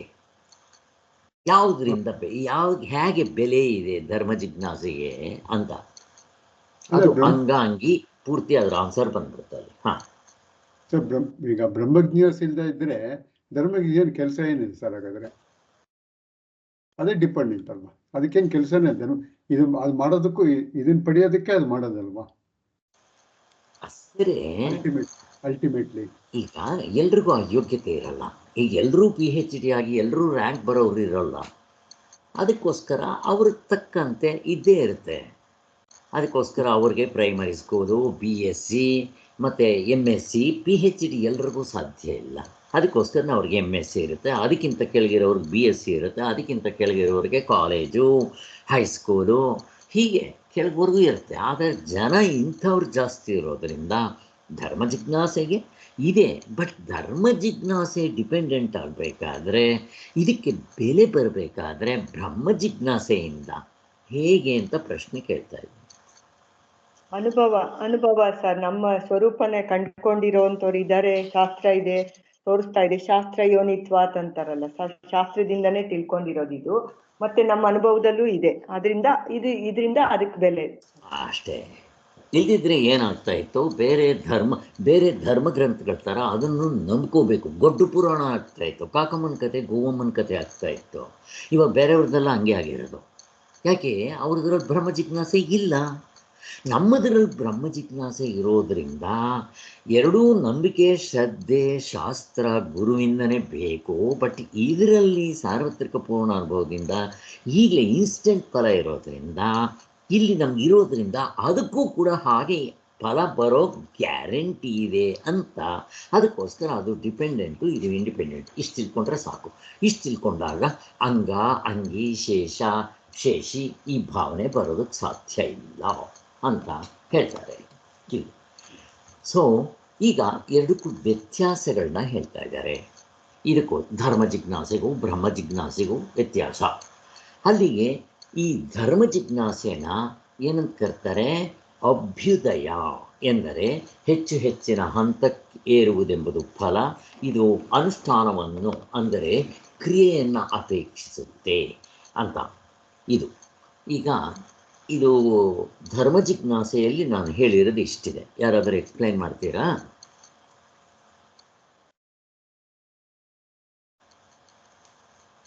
ಯಾರಾದರೂ ಎಕ್ಸ್ಪ್ಲೈನ್ ಮಾಡಿ. ಸರ್, ಇದು ಮಾಡ್ಬೇಕು ಸರ್, ಕ್ರಿಯೆ ಮಾಡ್ಬೇಕು, ನಾವು ಕೆಲಸ ಮಾಡ್ಬೇಕು. ಅಭ್ಯುದಯ ಆಗ್ಬೇಕಾದ್ರೆ ನಮ್ಗೆ ಧರ್ಮ ಜಿಜ್ಞಾಸೆ ಅಂದ್ರೆ ಅನುಷ್ಠಾನ ಮಾಡ್ಬೇಕು. ನಾವು ಅದನ್ನ ಏನಾದ್ರು ಮಾಡಿ ಪಡೆಯುವಂಥದ್ದು. ಅದು ಹಂಗೆ ನಮ್ಮ ಸ್ವರೂಪ ತಿಳ್ಕೊಳೋ ತರ ಅಲ್ಲ. ಇದು ಮಾಡ್ಬೇಕು ನಾವು. ಧರ್ಮ, ನೀತಿ, ನ್ಯಾಯ ಎಲ್ಲಾನು ನಾವು ಮಾಡ್ಬೇಕು, ಕ್ರಿಯೆ. ಇದು ಥಿಯರಿ, ಪ್ರಾಕ್ಟಿಕಲ್. ಫಸ್ಟ್ ಎತ್ಕೊಂತಾನೆ ಥಿಯರಿ ಕೇಳ್ಕೋಬೇಕು. ಬಟ್ ನೀವು ಕೇಳೋದ್ರಿಂದ ಇದರಲ್ಲಿ ಏನು ಲಾಭ ಆಗಲ್ಲ. ತತ್ವಮಸಿ ಶ್ವೇತಕ್ಕೆ ಅಂತ ಅವ್ನು ಕೇಳಿದ್ರೇ ಉತ್ತಮಾಧಿಕಾರಿ ಆದರೆ ತತ್ವದಲ್ಲಿ ನಿಂತುಬಿಡ್ತಾನೆ. ಇದರಲ್ಲಿ ಸತ್ಯನಾರಾಯಣ ಪೂಜೆ ಮಾಡಬೇಕು, ಇಷ್ಟು ಸಾಮಾನು ತೊಗೊಂಬರ್ಬೇಕು, ಇಂಥ ಟೈಮ್ನಲ್ಲಿ ಮಾಡಬೇಕು. ನಿಮ್ಗೆ ಪೂಜೆದು ಫಲ ಬಂದುಬಿಡ್ತೇನೋ? ಇದು ಫಸ್ಟ್ ಎತ್ಕೊಂತಾನೆ ಥಿಯರಿ. ಆಮೇಲೆ ಪ್ರಾಕ್ಟಿಕಲ್, ಕ್ರಿಯೆ ಮಾಡಬೇಕು. ಇದಕ್ಕೆ ಕ್ರಿಯೆಯನ್ನು ಅಪೇಕ್ಷಿಸುತ್ತೆ ಅಂತ ಹೇಳ್ತಾರೆ. ಹಾಗೆ ಸೊ ಫಲ ಯಾವಾಗ ಹೇಳಿದ್ರಲ್ಲ, ಬೇರೆ ದೇಶದಲ್ಲಿ ಕೆಲವು ಇಲ್ಲೇ ಫಲ ಕೊಡುತ್ತೆ, ಕೆಲವು ಬೇರೆ ದೇಶದಲ್ಲಿ, ಬೇರೆ ಕಾಲದಲ್ಲಿ, ಬೇರೆ ಶರೀರದಲ್ಲಿ. ಈಗ ಇಲ್ಲೇ ಫಲ ಕೊಡುವಂಥದ್ದು ಯಾವುದು? ಇವೆಲ್ಲ ಕರ್ಮಕಾಂಡ, ಉಪಾಸನ ಕಾಂಡಕ್ಕೆ ಸಂಬಂಧಪಟ್ಟಿರೋದು ಕೇಳ್ತಾ ಇರೋದು ಪ್ರಶ್ನೆ. ಕರ್ಮ ಜಿಜ್ಞಾಸೆಯಲ್ಲಿ ತಾನೇ ಬರೋದು ಇವೆಲ್ಲ. ಯಾವ್ದು ಇಲ್ಲೇ ಫಲ ಬರುವಂಥದ್ದು? ಪುತ್ರ ಕಾಮೇಷ್ಟಿ ಯಾಗ, ಆಮೇಲಿಂದ ಇದು ಅದು ಈಗ ಇವು ಬಿಡ್ರಿ, ಈಗ ಯಾರೂ ಮಾಡೋದಿಲ್ಲ, ಇದರ ವಿಚಾರ ನಮಗೆ ಗೊತ್ತಿಲ್ಲ, ಹೋಗ್ಲಿ. ಪುರಾಣಗಳ ವಿಚಾರ ತಗೊಂಡ್ರೆ ನಮಗೆ ಉಪಯೋಗ ಬರುವಂಥದ್ದು ಯಾವುದು?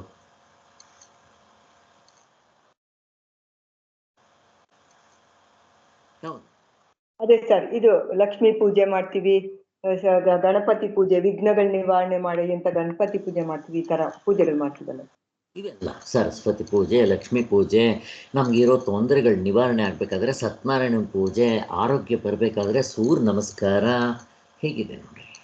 ಇದು ಈಗಲೇ ಫಲ ಬರುತ್ತೆ. ಮತ್ತು ಈ ಕರ್ಮಕಾಂಡದಲ್ಲಿ ಇನ್ನೊಂದೇನಪ್ಪ ಅಂತಂದರೆ 100% ಗ್ಯಾರಂಟಿ ಇಲ್ಲ ಫಲ ಬರೋದು. ಹೀಗೆ ಅಷ್ಟು ರಾಮಾಯಣ ಇದೆ ಇದರಲ್ಲಿ. ಎಲೆ ಮಾಡಿದ ತಕ್ಷಣ ಕರೆಕ್ಟಾಗಿ ಬಂದುಬಿಡಲಿ ನೋಡೋಣ, ಬರೋದಿಲ್ಲ. ಅದಕ್ಕೆ ನೀವು ಯಾವುದೇ ಸಣ್ಣ ಪೂಜೆ ಮಾಡಬೇಕಾದ್ರೂ ಕೊನೆಗೆ ಅಪ್ಪ ನಾ ಮಾಡೋವಾಗ ಏನಾದರೂ ಏರುಪೇರಾಗಿರ್ಬೋದು, ಅವುಗಳನ್ನೆಲ್ಲ ಕನ್ಸಿಡರ್ ಮಾಡಿದೆ ನೀನು ಫಲವನ್ನು ಕೊಡಪ್ಪ, ಕ್ಷಮಿಸಿ ಅಂತ ಕೇಳ್ಕೊತಾರೆ. ಇನ್ನು ಆರ್ಡಿನರಿ ಲಕ್ಷ್ಮೀ ಪೂಜೆ, ಸರಸ್ವತಿ ಪೂಜೆಗಳಿಗೆ ಹಿಂಗೆ ಮಾಡಬೇಕಾದ್ರೆ, ಇನ್ನು ಕರ್ಮಕಾಂಡದಲ್ಲಿ ಸ್ವಲ್ಪ ಹೆಚ್ಚು ಕಡಿಮೆ ಆದರೆ ಎಲ್ರಿಗೂ ರೋಗ ರುಜಿನಗಳು ಏನು ಬೇಕಾದರೂ ಆಗುತ್ತೆ ಅಂತ ನಿಮಗೆಲ್ಲ ಹಿಂದೆ ಹೇಳಿದ್ದೆ. ಈ ಕರ್ಮಕಾಂಡದಲ್ಲಿ ಇಷ್ಟು ಡಿಸ್ಅಡ್ವಾಂಟೇಜಸ್ ಇದೆ. ಕರ್ಮಕಾಂಡ ಅಂದರೆ ಈ ಧರ್ಮ ಜಿಜ್ಞಾಸೆಯಲ್ಲಿ. ಈಗ ಬ್ರಹ್ಮ ಜಿಜ್ಞಾಸೆಯಲ್ಲಿ ಧರ್ಮ ಜಿಜ್ಞಾಸೆಯನ್ನು ಏನಂತ ಹೇಳ್ತಾರೆ? ಅಭ್ಯುದಯ, ಪ್ರವೃತ್ತಿ ಧರ್ಮ, ಮತ್ತು ಇಲ್ಲಿ ಮಾಡಿ ಪಡೆಯೋದು, ಸಾಧ್ಯ ಸಾಧನ, ಹೀಗೆಲ್ಲ ಹೇಳ್ತಾರೆ. ಇದು ಕರ್ತೃತಂತ್ರವಾದ ಸಾಧನೆ, ಬೇಕಾದರೆ ಮಾಡ್ಬೋದು, ಇಲ್ದಿರೆ ಬಿಡ್ಬೋದು, ಅವೆಲ್ಲ ಗೊತ್ತು ನಿಮಗೆ. ಹಾಗೆ ಈಗ ಬ್ರಹ್ಮ ಜಿಜ್ಞಾಸೆ ನಿಶ್ರೇಯಸ್, ಸನ್ಯಾಸ, ಎಲ್ಲವನ್ನು ಬಿಡ್ತಾ ಹೋಗೋದು, ಮೋಕ್ಷ, ಸಂಪೂರ್ಣ ಬಿಡುಗಡೆ, ಅನುಭವದಲ್ಲಿ ಕೊನೆಗಾಣುವಂಥದ್ದು. ಇಲ್ಲಿ ಕ್ರಿಯೆಗೆ ಅಪೇಕ್ಷೆ ಇಲ್ಲ ಅಂತ. ಅಪೇಕ್ಷೆ ಇಲ್ವಾ ಅಂತ ಪ್ರಶ್ನೆ ತೆಗೆದ್ರೆ, ಯಾಕೆ ಅಪೇಕ್ಷೆ ಇಲ್ಲ ಕ್ರಿಯೆಗೆ?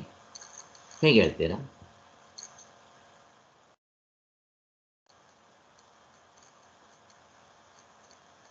ಇಲ್ಲಿ ಮಾಡಿ ಪಡೆಯೋದಲ್ಲ ಸರ್, ನಾನೇ ಅದಾಗಿದ್ದೀನಿ ಅಂತ ಅನುಭವದಲ್ಲಿ ನೋಡ್ಕೊಳ್ಳೋ ಅಂಥದ್ದು. ಇದು ನಿಶ್ರೇಯಸ್ಸು ಅಂದ್ರೆ ಮೋಕ್ಷ ಅಂದ್ರೆ ಎಲ್ಲ ನಾವು ಬಿಡ್ಬೇಕಾಗುತ್ತೆ. ನಮ್ಮ ಶರೀರದ ಮೇಲೆ ಅಭಿಮಾನ, ಮನಸ್ಸು, ಬುದ್ಧಿ, ಚಿತ್ತ ಇದೆಲ್ಲ ನಾನಲ್ಲ ಅಂತ ಬಿಡುಗಡೆ ಮಾಡ್ಕೊಂಡು ಸಂಪೂರ್ಣವಾಗಿ ಈ ಹುಟ್ಟು ಸಾವುಗಳಿಂದ ಬಿಡುಗಡೆ ಆಗುವಂಥದ್ದು. ಅದು ನಮ್ಮ ಸ್ವರೂಪನೇ ಆಗಿದೆ, ಅದನ್ನ ನೋಡ್ಕೊಳ್ಳೋದಷ್ಟೇ ಸರ್. ಸರಿ, ಇಲ್ಲಿ ನಮ್ಮನ್ನು ಆತ್ಮದ ಕಡೆ ತೀರ್ಸೋದು ಮಾತ್ರ ಕರ್ತವ್ಯ ಶಾಸ್ತ್ರದ್ದು, ಗುರುಗಳದ್ದು. ಮಿಕ್ಕಿರೋದು ನಾವೇ. ಜ್ಞಾಪಕಂ ಮಾತ್ರ ನ ಕಾರಕಂ ಅಂತಿರ್ತೀರಲ್ಲ ಸರ್, ಅದು ಜ್ಞಾಪಕ ಬಂತು ಹೇಳಿ. ಅಲ್ಲ ಇರಲಿ. ಈಗ ಎಕ್ಸಾಂಪಲ್ ತಗೊಳ್ರಿ, ದೃಷ್ಟಾಂತ ಚೆನ್ನಾಗಿ ಅರ್ಥ ಮಾಡ್ಕೊಳ್ತೀವಿ ನಾವು. ಹಾವಲ್ಲ ಅದು, ಹಗ್ಗ. ಆ ಕಡೆ ನೋಡು, ಲೈಟಾಗಿ ತೋರಿಸ್ತಾರೆ, ಅಷ್ಟೇ ಅವನು ಮಾಡಬೇಕಾಗಿರೋದು. ಈಗ ಅದು ಹಗ್ಗ ಅಂತ ತಿಳ್ಕೊ ಅಂತ ಹೇಳಬೇಕೇನೋ ಅವನಿಗೆ? ಹೇಳಬೇಕಾ? ಬೇಕಾಗಿಲ್ಲ. ಗೊತ್ತಿಲ್ಲ, ಎಲ್ಲೋ ನೋಡ್ತಾ ಇದ್ದಾನೆ, ಅಥವಾ ಕತ್ಲೆ ಇದೆ ಅವನಿಗೆ, ಅಲ್ಲಿ ಬೆಳಕು ಹಾಕಿದ ತಕ್ಷಣ, ಅವನೇ ನೋಡಿದ ತಕ್ಷಣ ಹೆಚ್ಚೆ ಹಗ್ಗ, ಜ್ಞಾನ ಆಟೋಮೆಟಿಕ್ ಆಗಿ ಹಾಡ್ಬಿಡುತ್ತೆ. ಹಾಗೆ ಇಲ್ಲಿ ಜ್ಞಾಪಕಂ ಅಷ್ಟೇ. ಅಥವಾ ಆ 10 ಜನ ಕಳೆದೋಗ್ಬಿಟ್ಟಿರ್ತಾರಲ್ಲ, ಅವ್ರಿಗೆ ತೋರಿಸ್ಕೊಡೋದು. ಇಲ್ಲಿ ನಮ್ಮನ್ನು ಆ ಕಡೆ ನಮ್ಮನ್ನು ಹೊರಗಡೆ ಹರಿತಾ ಇರೋ ನಮ್ಮ ಮನಸ್ಸನ್ನ ಒಳಗಡೆ ತಿರುಗಿಸ್ಬೇಕು, ಅಷ್ಟೇ ಮಾಡಬೇಕಾದ್ರೆ. ಅಷ್ಟೇ ಅವಳು ಕೂಡ ಅದನ್ನೇ ಮಾಡೋದು. ಮತ್ತು ಸಾಧನೆ ಮಾಡಿ ನಮ್ಮ ಮನಸ್ಸು ತನ್ನತನವನ್ನು ಬಿಟ್ಟರೆ ಆತ್ಮ ಯಾವಾಗಲೂ ಇದ್ದಾನೆ, ಈಗಲೂ ಆತ್ಮನಾಗಿದ್ದೀವಿ. ಆದರೆ ಅಡಚಣೆ ಏನು ಅಂತಂದರೆ, ಆ ಮನಸ್ಸು ನಿದ್ದೆಯಲ್ಲಿ ಏನು ಮಾಡ್ತೀರಾ ನೀವು ಆತ್ಮನಾಗಿರ್ಬೇಕಾದ್ರೆ ಏನು ಮಾಡಬೇಕು? ಆ ಮನಸ್ಸು ಬಿಟ್ಟರೆ ನಿದ್ದೆಗೆ ಹೋಗಿರ್ತೀರ, ಆತ್ಮನಾಗಿರ್ತೀರ. ಇಲ್ಲಿ ಎಚ್ಚರದಲ್ಲಿ ಮನಸ್ಸು ಬಿಟ್ಬಿಟ್ರೆ ಆತ್ಮನಾಗಿರ್ತೀರ. ನಿದ್ದೆ ಮಾಡೋದಲ್ಲ, ಸಮಾಧಿಗೆ ಹೋಗೋದಲ್ಲ. ಅಷ್ಟು ಇಂಪಾರ್ಟೆಂಟ್, ಅಷ್ಟೇ. ಅಷ್ಟು ಸಿಂಪಲ್ ಅಂತ ಹೇಳೋದು. ಸೊ ಇಲ್ಲಿ ನಾವು ಅರ್ಥ ಮಾಡ್ಕೋಬೇಕಾಗಿರೋದು, ಆ ಪೂರ್ವ ಪಕ್ಷಿ ಪ್ರಶ್ನೆ ಕೇಳ್ತಾನೆ, ನೀನು ಹೇಳುವಾಗ ಶ್ರವಣ ಮನನ ಧ್ಯಾನ, ಅದಕ್ಕೇನಂತಾರೆ ಯಾಜ್ಞವಲ್ಕ್ಯರು ಮೈತ್ರಿಗೆ ಹೇಳೋದು, ಆತ್ಮ ಅರೆ ಆತ್ಮವ ದ್ರಷ್ಟವ್ಯೋ ಅರೆ ದ್ರಷ್ಟವ್ಯೋ ಮಂತವ್ಯೋ ನಿಧಿಧ್ಯಾಸಿತವ್ಯೋ ಶ್ರೋತವ್ಯೋ ಕೇಳಬೇಕು. ಕ್ರಿಯೆ ಇದೆಯಲ್ಲ, ಮಂಥವ್ಯೋ ಮನನ ಮಾಡಬೇಕು, ಧ್ಯಾನ ಮಾಡಬೇಕು, ಇದೆಯಲ್ಲ ಕ್ರಿಯೆ ಅಂತ ಅವನು ಕೇಳ್ತಾನೆ ಪೂರ್ವ ಪಕ್ಷ. ಅದಕ್ಕೆ ಅವನು ಇಲ್ಲ, ಅದು ನಿಂಗೆ ಕಾಣ್ತಾ ಇದೆ, ಅದಕ್ಕೋಸ್ಕರ ಯಾರೋ ಊಟಕ್ಕೆ ಬಂದಿರ್ತಾರೆ, ಕೈಕಾಲು ತೊಳ್ಕೊಂಡು ಊಟ ಮಾಡಿರಿ. ಏನು ಕೈಕಾಲು ತೊಳ್ಕೊಂಡು ಅಂತ ಹೇಳಿ ತೊಳ್ಕೊಂಡ ಮೇಲೆ ಅವನು ಊಟ ಮಾಡೋಕ್ಕೆ ಬಂದಿರೋದು, ಊಟ ಮಾಡ್ತಾನೆ. ಆದರೆ ನಾವು ಪದ್ಧತಿನೆಲ್ಲ ಹಂಗೆ ಹೇಳ್ತೀವಿ. ಹಾಗೆ ಅರೆ ಅಲ್ಲಿ ನೋಡ್ರಿ ಅಂತ ಹೇಳೋದು, ಹಾಗ ನೋಡ್ರಿ ಹೇಳುವಾಗ ಥರ ಕಂಡ್ರು ಜ್ಞಾನ ಬೇಕಾಗಿರೋದು. ಇವಾಗ ನಾನು ಕುರುಡನಿಗೆ ಹಗ್ಗ ನೋಡು ಅಂತಂದರೆ ಅವನಿಗೆ ಜ್ಞಾನ ಆಗುತ್ತೇನೋ? ಆಗೋದಿಲ್ಲ. ಹಾಗೆ ನಮ್ಮ ಮನಸ್ಸು ಪ್ರಪಂಚದ ಕಡೆ ಇರೋದನ್ನು ಒಳಗಡೆ ತಿರುಗಿಸೋದಕ್ಕೆ ಅಷ್ಟೇ, ಆಮೇಲೆ ಮಿಕ್ಕಿರೋದು ಅವನೇ ಮಾಡ್ಕೊತಾನೆ ಅಂತ ಇಷ್ಟು ನಾವು ಅರ್ಥ ಮಾಡಿಕೊಂಡ್ರೆ ಸಾಕು. ಸೊ ಇಷ್ಟ ಆಯಿತು. ಈಗ ಇದು ಪುರುಷತಂತ್ರ, ಅದು ಕರ್ತೃತ್ವ ವಸ್ತುತಂತ್ರ, ಇವು ಕೂಡ ಗೊತ್ತಾಯಿತು. ಈಗ ಬ್ರಹ್ಮ ಜಿಜ್ಞಾಸೆಯಲ್ಲಿ ಬ್ರಹ್ಮತತ್ವವು ಪ್ರತಿಯೊಬ್ಬರ ನಿಜವಾದ ಭೂತ ವಸ್ತುವಾಗಿದೆ, ಅದು ನಿತ್ಯವೂ ಆಗಿದೆ. ಇದ್ದದ್ದಿದ್ದಂತೆ ಇವೆಲ್ಲ ನೀವು ಹೇಳ್ಬಿಟ್ರಿ ಆನ್ಸರು. ಇದ್ದದ್ದೇನಿದ್ದಂತೆ ಕಂಡ್ಕೊಳ್ಬೇಕಾಗಿರೋದು ಮುಖ್ಯ ಅಂತ ತಾತ್ಪರ್ಯ ಆಯಿತು. ಈಗ ಧರ್ಮ ಜಿಜ್ಞಾಸೆಯಲ್ಲಿ ಹೀಗೆ ಮಾಡು, ಹೀಗೆ ಮಾಡಬೇಡ. ಈ ಧರ್ಮ ಜಿಜ್ಞಾಸೆಯಲ್ಲಿ ಹೀಗೆ ಮಾಡು, ಹೀಗೆ ಮಾಡಬೇಡ ಅಂತ ಹೇಳುತ್ತೆ. ಅದಕ್ಕೆ ಯಾವುದದು ಹೀಗೆ ಮಾಡು, ಹೀಗೆ ಮಾಡಬೇಡ ಅಂತ ಹೇಳೋದು? ಇಂಥದ್ದು ಮಾಡಬೇಕು, ಇಂಥದ್ದು ಮಾಡಬಾರ್ದು ಅಂತ ನಮಗೆ ಶಾಸ್ತ್ರವೇ ನಮಗೆ ತಿಳಿಸ್ಕೊಡ್ಬೇಕಾದ್ರೆ, ಯಾವುದು ಮಾಡೋದು, ಯಾವುದು ಮಾಡಬಾರ್ದು, ಅದರ ಅರ್ಥ ಏನು ಧರ್ಮ ಜಿಜ್ಞಾಸೆಯಲ್ಲಿ? ಸುಳ್ಳು ಹೇಳ್ಬಾರ್ದು, ಸತ್ಯವನ್ನೇ ನುಡಿಯಬೇಕು, ಪ್ರಾಣಿ ಹಿಂಸೆ ಮಾಡಬಾರ್ದು, ಬ್ರಹ್ಮಚರ್ಯ, ಅಹಿಂಸಾ ಚರ್ಯ ಮಾಡಬೇಕು. ನೋಡ್ರಿ, ಡೂಸ್ ಆ್ಯಂಡ್ ಡೋಂಟ್ಸ್, ಯಮ ನಿಯಮಗಳು ತಗೊಳ್ರಿ, ಅದರಲ್ಲಿ ಹೇಳೋದೇ ಡೂಸ್ ಮಾಡಬೇಕಾಗಿರೋದು, ಡೋಂಟ್ಸ್ ಮಾಡಬಾರ್ದೇ ಇರೋದು. ಸುಳ್ಳು ಹೇಳಬಾರ್ದು, ಕಳ್ತನ ಮಾಡಬಾರ್ದು, ಮೋಸ ಮಾಡಬಾರ್ದು, ವಂಚನೆ ಮಾಡಬಾರ್ದು, ಹೀಗೆ ಎಲ್ಲ ಮಾಡಬಾರ್ದು. ಇದು ಮಾಡಬೇಕು, ಶೌಚವಾಗಿ ಇರಬೇಕು, ಸಂತೋಷವಾಗಿ ಇರಬೇಕು, ಮಾಡಬೇಕು. ಪ್ರತಿಯೊಂದಕ್ಕೂ ಹೀಗೆ ಮಾಡಬೇಕು, ಹೀಗೆ ಮಾಡಬಾರ್ದು ಅಂತ ನಮಗೆ ಧರ್ಮ ಜಿಜ್ಞಾಸೆಯಲ್ಲೇ ಸಿಗೋದು ಅಂತ ಹೇಳ್ತಾ ಇದ್ದಾರೆ. ಹೀಗೆ ಅಲ್ವಾ? ಕರೆಕ್ಟ್. ಹೀಗೆ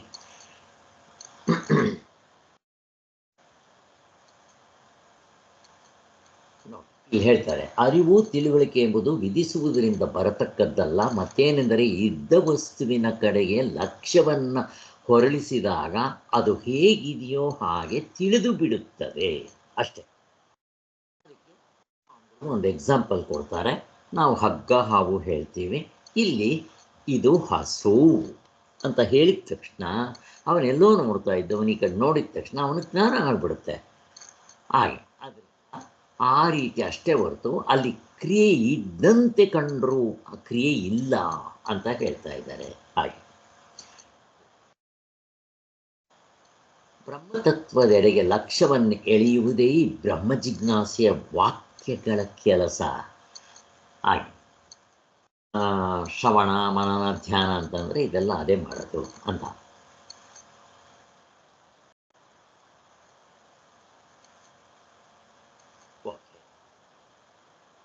ವೇದವೆಲ್ಲವೂ ವಿಧಿಪರವೇ ಆಗಿದೆ ಎಂದು ಆಚಾರ್ಯರ ಕಾಲದಲ್ಲಿ ಬಹುಜನ ವೈದಿಕರು ವಾದಿಸ್ತಾ ಇದ್ದರು. ವಿಧಿಪರ, ವಿಧಿ ದೇಹೇಂದ್ರಿಯ ಪ್ರಧಾನವಾದ ಕರ್ಮ ಅಥವಾ ಭಾವನಾ ಪ್ರಧಾನವಾದ ಮನಸ್ಸಿನಿಂದ ಮಾಡತಕ್ಕ ಉಪಾಸನೆ. ಇಲ್ಲಿ ಕ್ರಿಯೆ ಅಂತಂದ್ರೆ ಏನು? ಯಾರಾದರೂ ಕ್ರಿಯೆ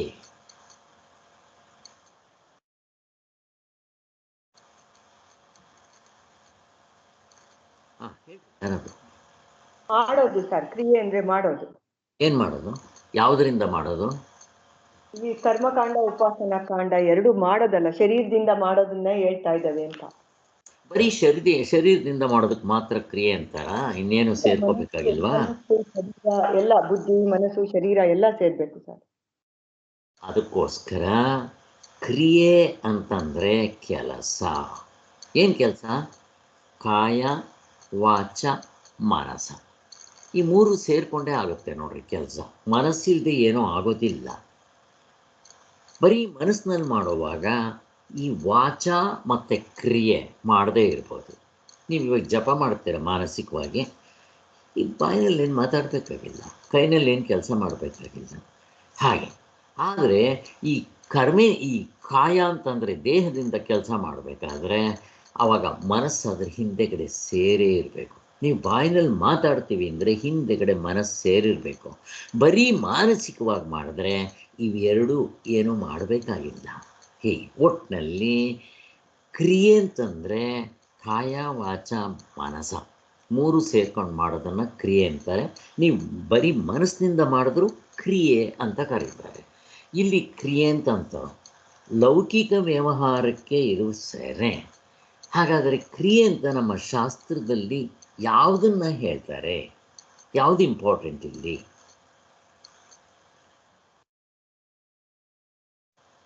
ಕರ್ಮಕಾಂಡ, ಉಪಾಸನಾ ಕಾಂಡ.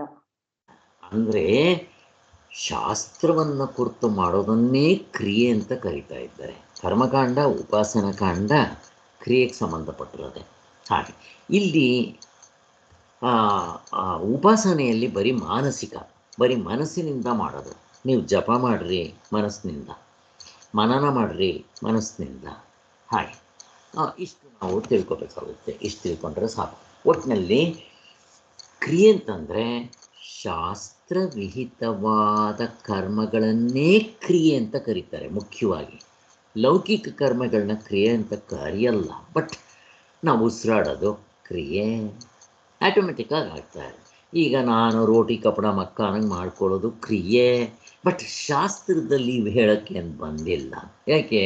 ಹೇಳಿ ಬಿಡಲಿ, ಪ್ರಾಣಿಗಳು ಮಾಡುತ್ತೆ. ಆದ್ದರಿಂದ ಇಲ್ಲಿ ಕ್ರಿಯೆ ಅಂತಂದರೆ ಶಾಸ್ತ್ರದಲ್ಲಿ ಹೇಳಿರೋ ಕರ್ಮಗಳನ್ನ ಮಾಡೋದನ್ನೇ ಕ್ರಿಯೆ ಅಂತಾರೆ. ಅಂದರೆ ಇಂಥ ಕೆಲಸ ಮಾಡಬೇಕು, ಇಂಥ ಕೆಲಸ ಮಾಡಬಾರ್ದು, ಧರ್ಮದಿಂದ ನಡ್ಕೋಬೇಕು, ಪಾಪ ಪುಣ್ಯಗಳು ಅವೆಲ್ಲ ಹೇಳ್ತಾ ಬರ್ತಾರೆ. ಹೀಗೆ